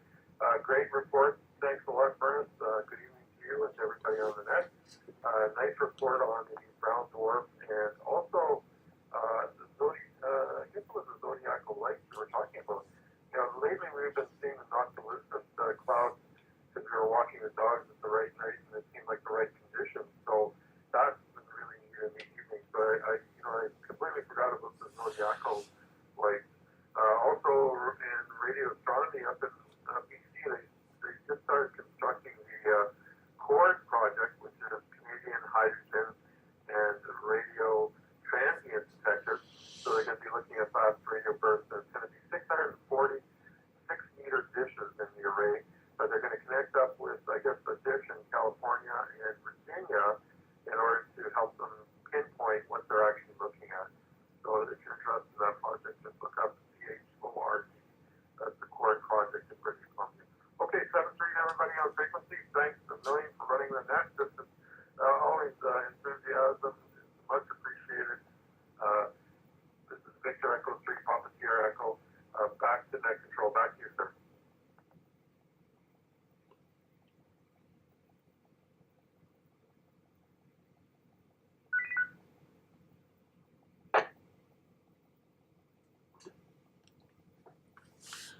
All right, Stan, thanks for sharing that. CHORD up in Canada.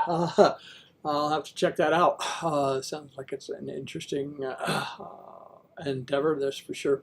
Appreciate your comments. Appreciate you checking in tonight. This is KI0AR Net Control for the Colorado Astronomy Net. Next on the list is Doug out in Parker, K0ATP. Good evening to you, Doug. What have you got for the net tonight? Go ahead.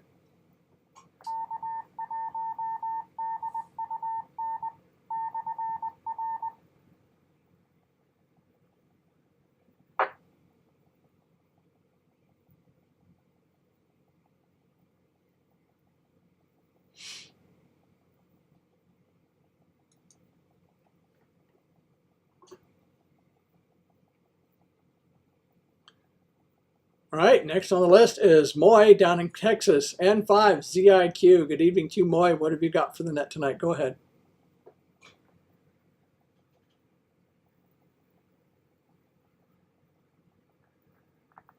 KI0AR is fine. That actually point.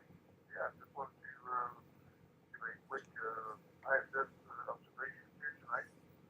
I had my wife and I were out in the backyard looking at see if we could see pass over Houston tonight, and it was very clear. First night in a while. It's had a lot of clouds here lately, but it was a nice, clear night tonight. The full moon rising over to the east. Just before it started rising over to the east, as a very bright, I think it was maybe a 0.5. I think it was a 0.5. So it was up there pretty good. It was really well visible. And came right out of the southwest and transitioned right across to the northeast. Passed over, headed about 46 degrees, I believe. And interesting to see it. So that's really kind of got to enjoy that one. My wife thought that was pretty neat as well. So, anyway, that's about all I have tonight. So that's the ISS visual report for tonight. This is Boy and Faz that I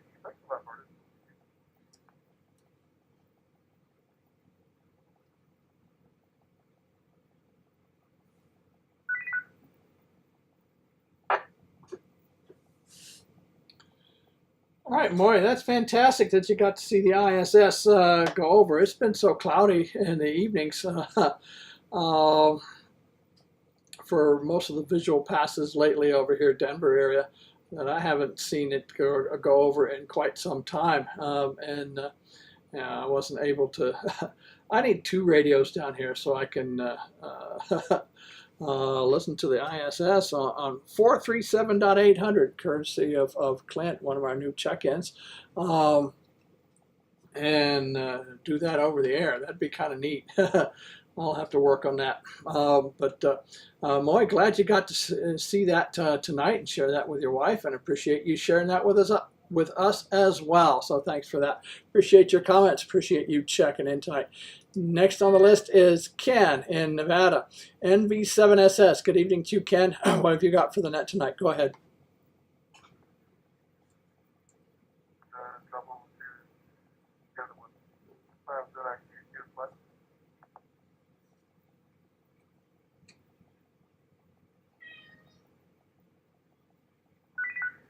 Okay, Burnett, NV7SS here. Looks like we had some more traffic here, so thought I'd let it pause for a second. But anyway, there, Burnett, yeah, this is Ken in Indian Springs, Nevada, where it's been absolutely beautiful outside. The night skies are nice and clear and everything. And I tell you, what a beautiful full moon the other night. It was beautiful, I tell you. You know how I am with the moon. I fascinated with the moon. But anyway, I have a little short fact that I'd like to read to you if you don't mind. It's a little fact here. The moon has a unique smell. The moon has no substantial atmosphere and therefore no air. However, the Apollo 11 astronauts were surprised to discover that the moon has a smell, which clung to their spacesuits, equipment, and lunar samples they collected, and was detectable once they were in the environment of air again. Apollo astronauts described this as metallic, similar to burnt gunpowder, or the smell of the air after firecrackers go off. The smell was likely caused by a chemical reaction between something in the lunar dust and the oxygen in the air. However, the lunar samples on the Earth do not smell, as it must be due to a temporary reaction. I just thought that was interesting there, Bernard. Thought I'd read that to you real quick. This is NV7SS. Thanks for being there, Bernard. Enjoyed listening to the net. You always do a great job. Back to you, Bernard.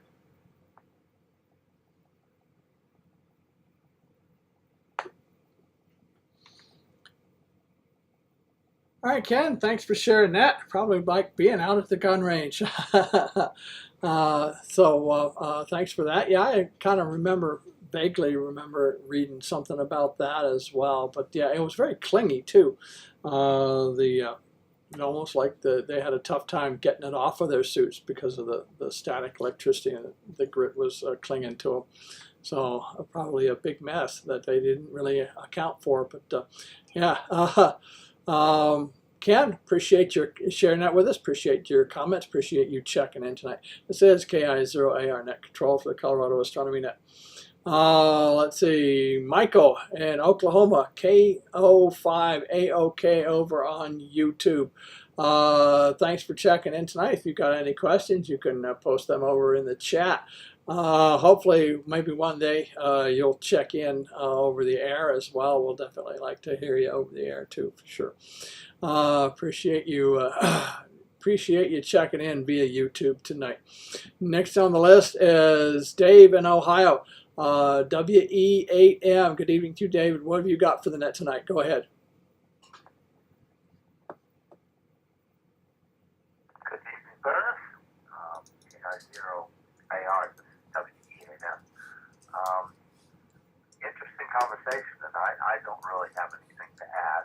Haven't been doing a whole lot of astronomy related to last week. So anyway, I'll pass on 73 to everyone on the net.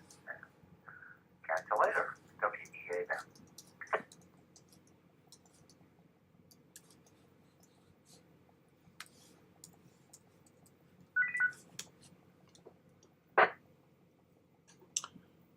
All right, David, appreciate your comments. Appreciate you checking in too as well. We got a comment from Michael over on YouTube.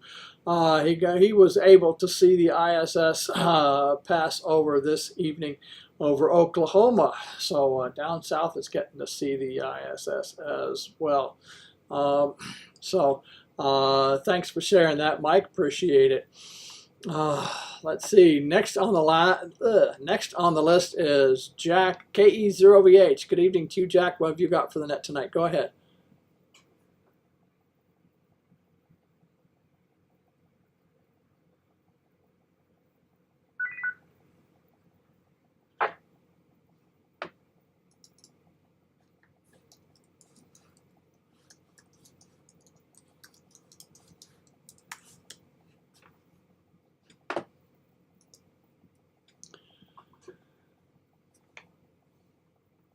Yeah, Jack was out there mobile.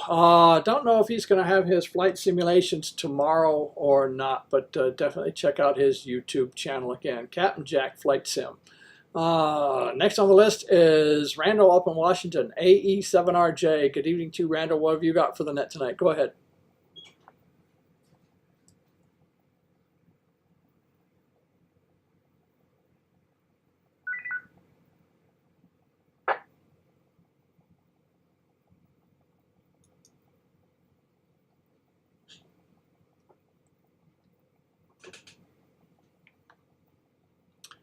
All right, next on the list is William in Indiana. New check-in, so welcome, William.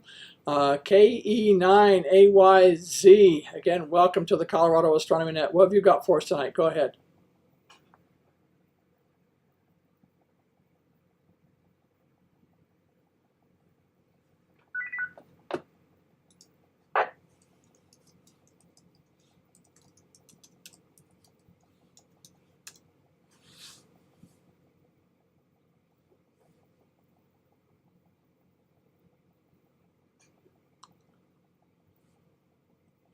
Okay, Michael over on YouTube posted the KO5AOK posted that he also got to see the China's Tiangong space station, their orbital pass over Oklahoma as well. So lots of stuff to see going overhead. You can check out www.heavens-above.com. They also have the visible passes for that space station as well, so check that out.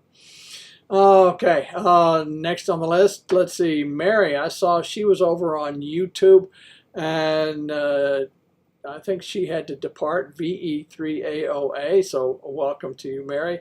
I don't think you're on anymore, but thanks for that. Thanks for checking in tonight as well, so appreciate it.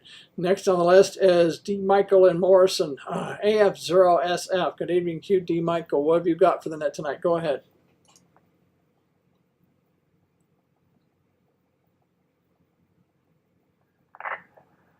Well, thanks a lot, Bruce. I originally thought about checking in SWL, just getting it out, but sorry, acknowledge your call out there. A really good rocket report, and get that. Odyssey of our hotspot is here.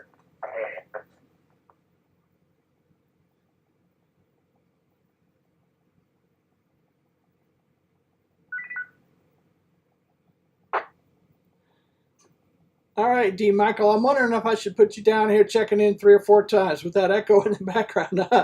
Hi. No worries.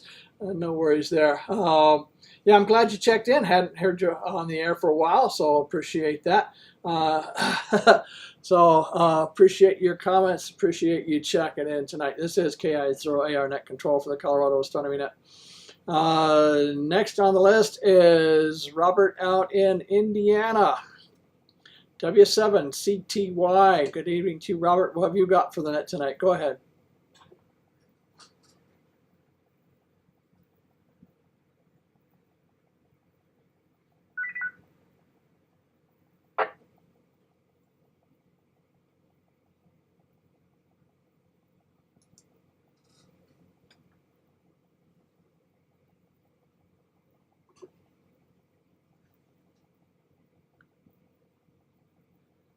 Next on the list is John in Ohio, W2JLS. Good evening to you, John. What have you got for the net tonight? Go ahead. This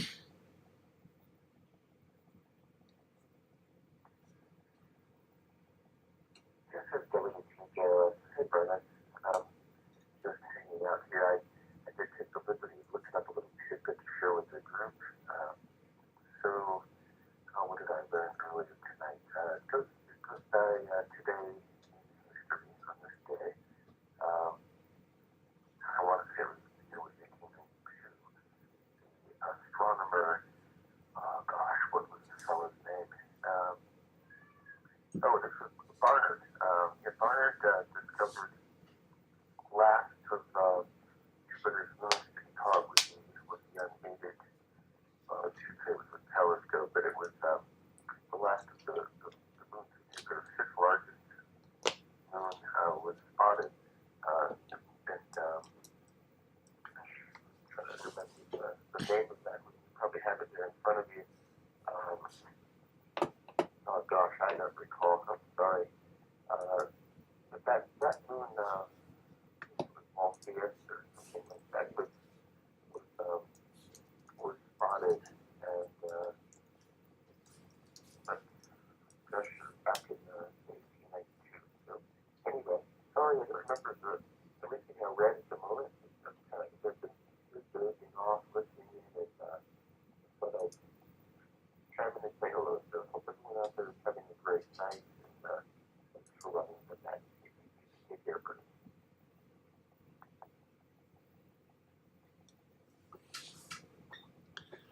All right, John. Yeah, we got Ganymede, Callisto, Io, and Europa are the 4 Galilean moons. And let's see, Amalthea, Thebe, Metis, and Drostea. Also, several other moons. Gosh, they got, wow. I'm just looking at the names that they got. Yeah, I did pull that up real quick. Yeah, I've seen 6 of the Galilean moons through my own telescope, but it's been years since I've done that.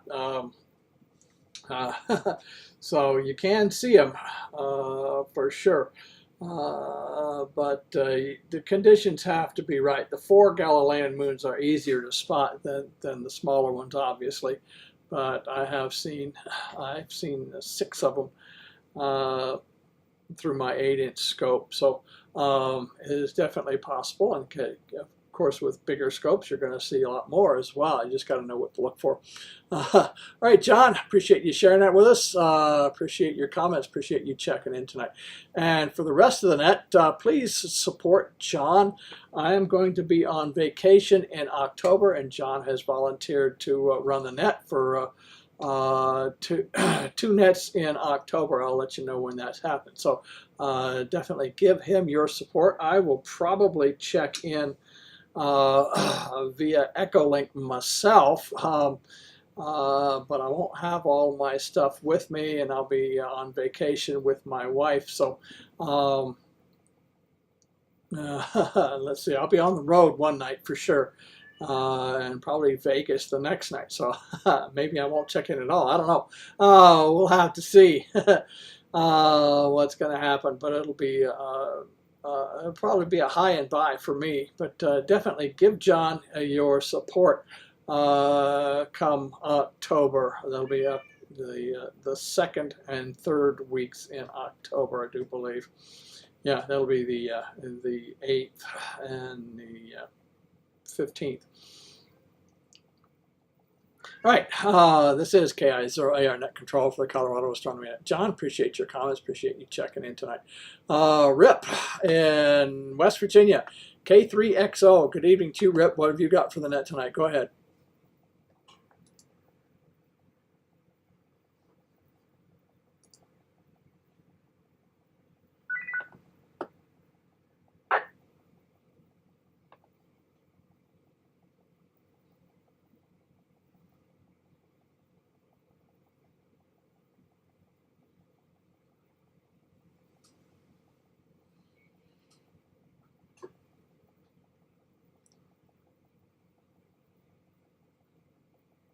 Okay, next on the list is Graham in Scotland. I don't know if, yes, Graham, I don't know if you're still up. It's like 4 a.m. your time. MM1DEA, good evening to you, Graham. What have you got for the net tonight? Go ahead.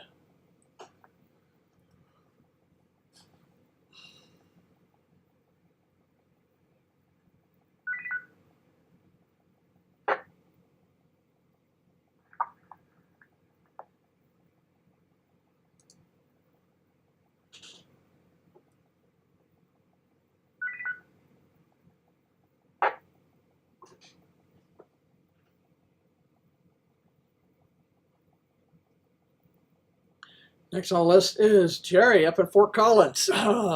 K8GEE. Good evening to Jerry. Again, welcome to the Colorado Astronomy Net. What have you got for us tonight? Go ahead.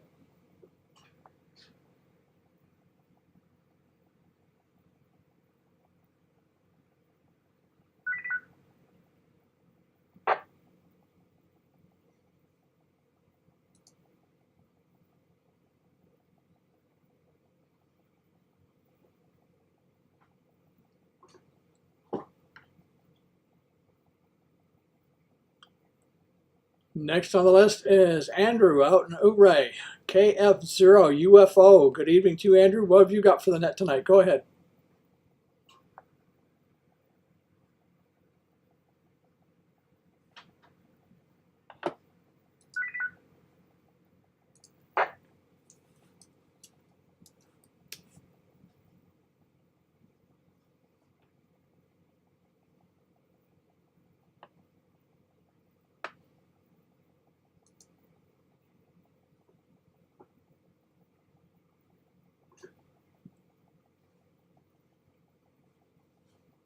Next on the list is Clint out in California. K6LCS. Good evening to Clint. Again, welcome to the Colorado Astronomy Net. What have you got for us tonight? Go ahead.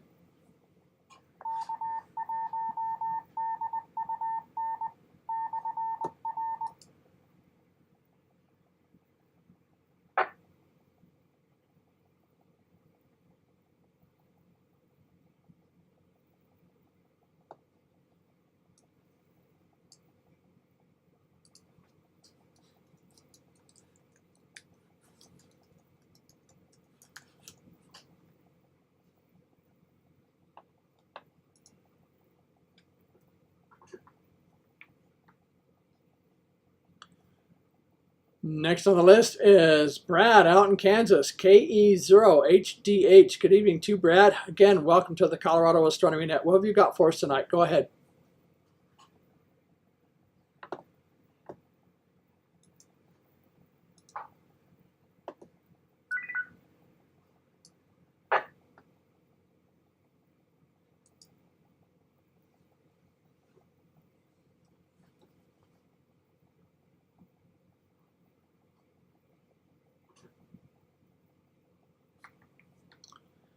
Okay, next on the list is Michael in Castle Rock, KF0QZU. Good evening to Michael. Again, welcome to the Colorado Astronomy Net. What have you got for us tonight? Go ahead.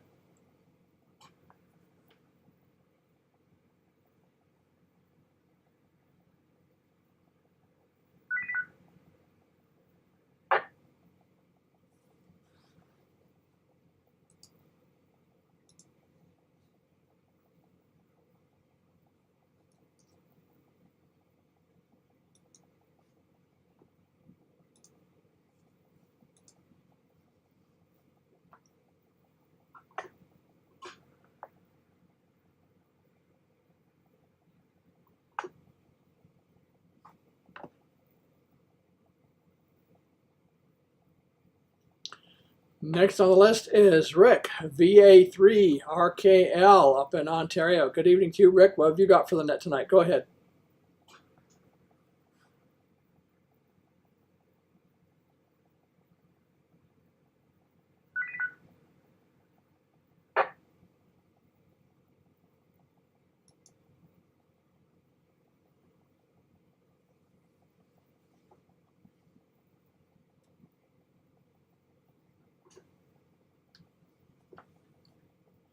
Next on the list is Novak out in Golden, N0VK. Good evening to you, Novak. What have you got for the net tonight? Go ahead.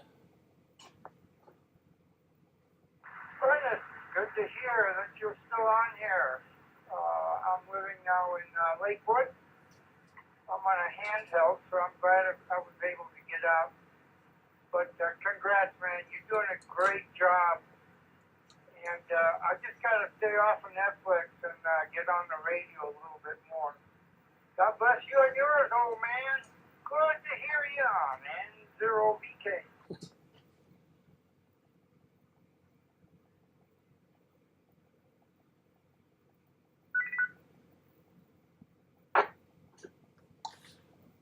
You bet, Novak. Yeah, it's been a long time. It's great to hear you too. Yeah, I was almost 30 years younger when I started this.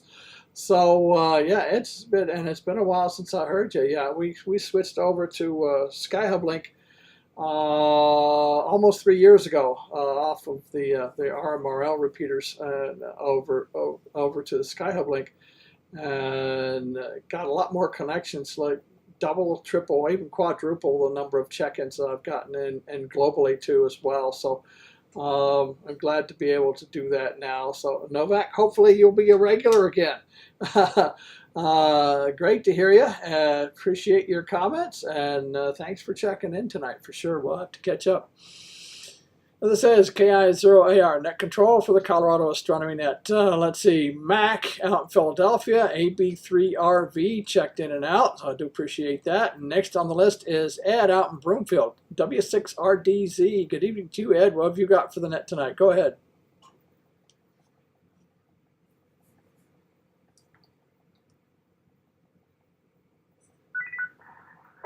Yes, right. Great delivery on the rocket report tonight. Yes, thanks so much for doing that. Thanks for taking that, and wonderful job. You're doing the best net there is out there. And a big thanks to Dave that he's still on for his Starship updates and folks out there at Starbase, and also for last week's inclusion of the Israeli satellite launch. That was strictly under my radar, so big thanks to everybody contributing to the rocket report effort. All right. Yeah, not much observation except the moon was sure pretty. It's coming up. Golden, yellow, and maybe leaning toward orange. That's about everything I've got for you. W6REZ, back to you.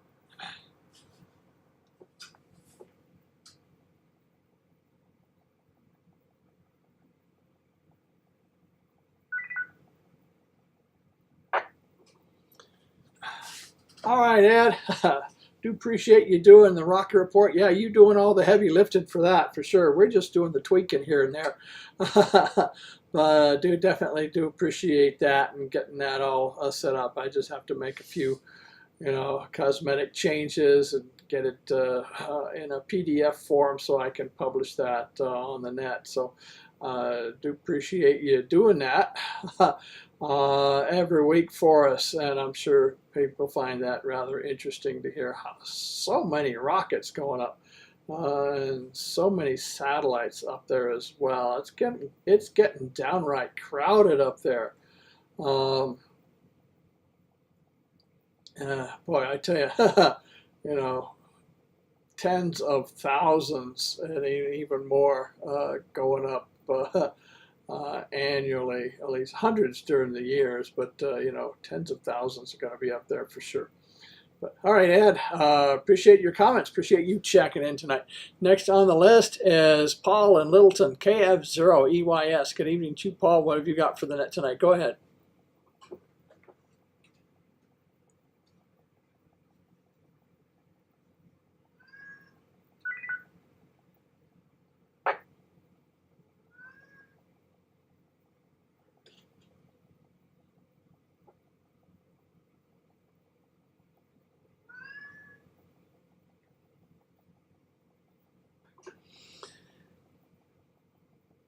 All right, this is KI0AR Net Control for the Colorado Astronomy Net. If I missed anybody as I rapid fired down the list, I do apologize for that, but I am going to go ahead and open up the net. For anybody else, especially if I missed you, here on the net. Questions, comments, or late check-ins. If you're a late check-in, please call with your call sign phonetically twice so I can get you on the list. Good. All right, anybody else? Questions, comments, late check-ins. Please call KI0AR now.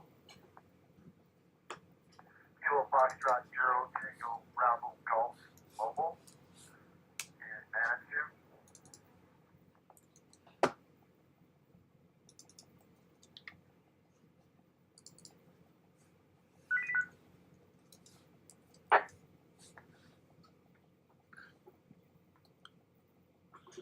Okay, that looks like it's a new call on the list. Was that Kilo Fox 0 Tango Bravo Golf? Is that correct?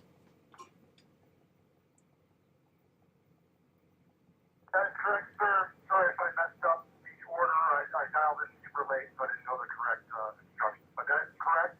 KF0 TVG, correct.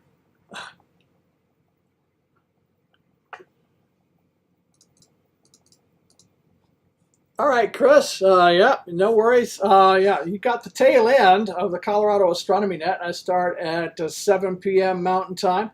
You're mobile out there, so I want you to drive careful. But my name is Bernice. That's Bravo Uniform Romeo November Echo Sierra Sierra, and the call sign Kilowatt India 0 Alpha Romeo. You've got the tail end of the Colorado Astronomy Net, so welcome. Welcome to the net. Hopefully you've been listening in a little bit as we go down there. Yeah, this is, you know, it's a whole lot easier to do the list directed thing.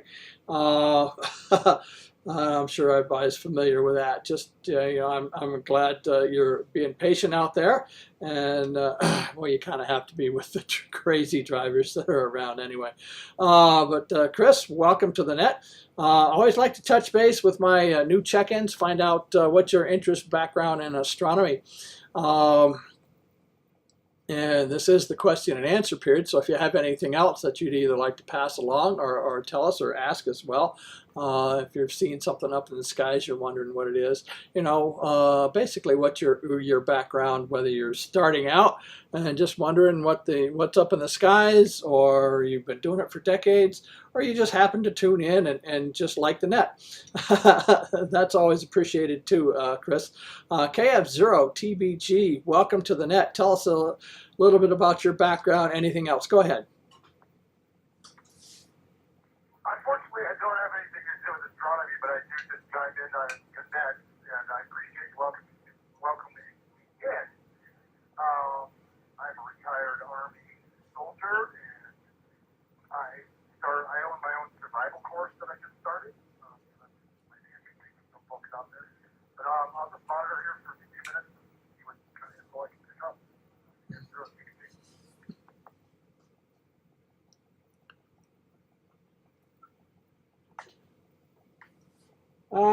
Actually, Chris, we're wrapping up the net for this evening. Started, like I said, I started at 7, and you're the last on the list, so I don't think you're going to pick up too much anymore, unless you've got any specific questions, or if anybody else has got any specific questions. I usually run from 7 till about 9-ish, and it's a little bit past that now, but do appreciate you checking in. You'll find us on the SkyHub Link system. You know, you got whatever system you're checking into right now. That's fine. Again, my call sign, Kilowatt India 0 Alpha Romeo. That's Kilowatt India 0 Alpha Romeo. You can look that up. Wherever.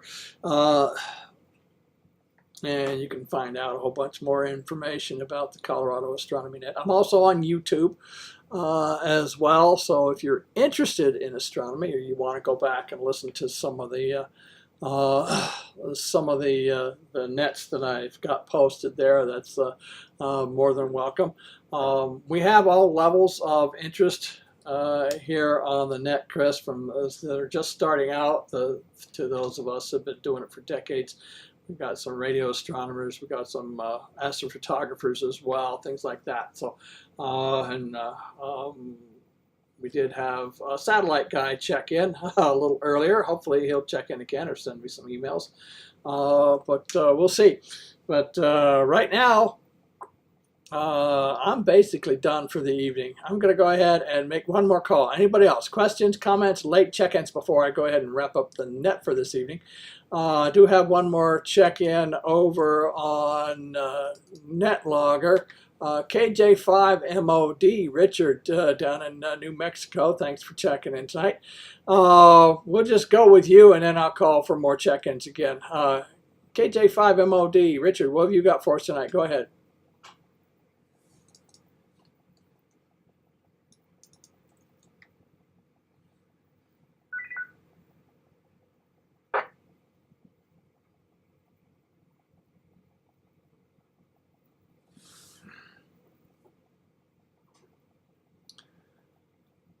Chris, I do appreciate you checking in and your comments this evening. Hopefully, next week you can check in if you can and find out a little bit more about the astronomy net and what's up in the night skies. You know, Colorado does have some brilliant skies when they clear up. So.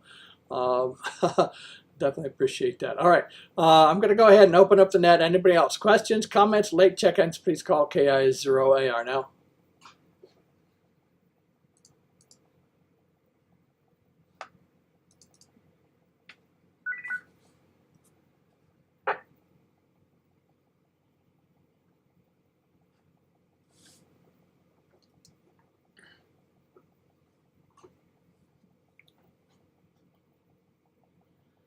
Okay, I'm going to go ahead and wrap up the net for this evening. I'd like to thank the 30 check-ins for checking in tonight. Hopefully we'll hear from everybody next Tuesday night for another session of the Colorado Astronomy Net. I'd like to thank the Rocky Mountain Radio League for the use of their repeater systems. Also like to thank the SkyHub Link group for their connections to the systems as well.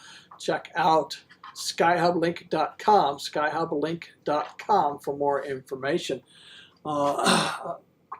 and more nets that they have as well. So check that out.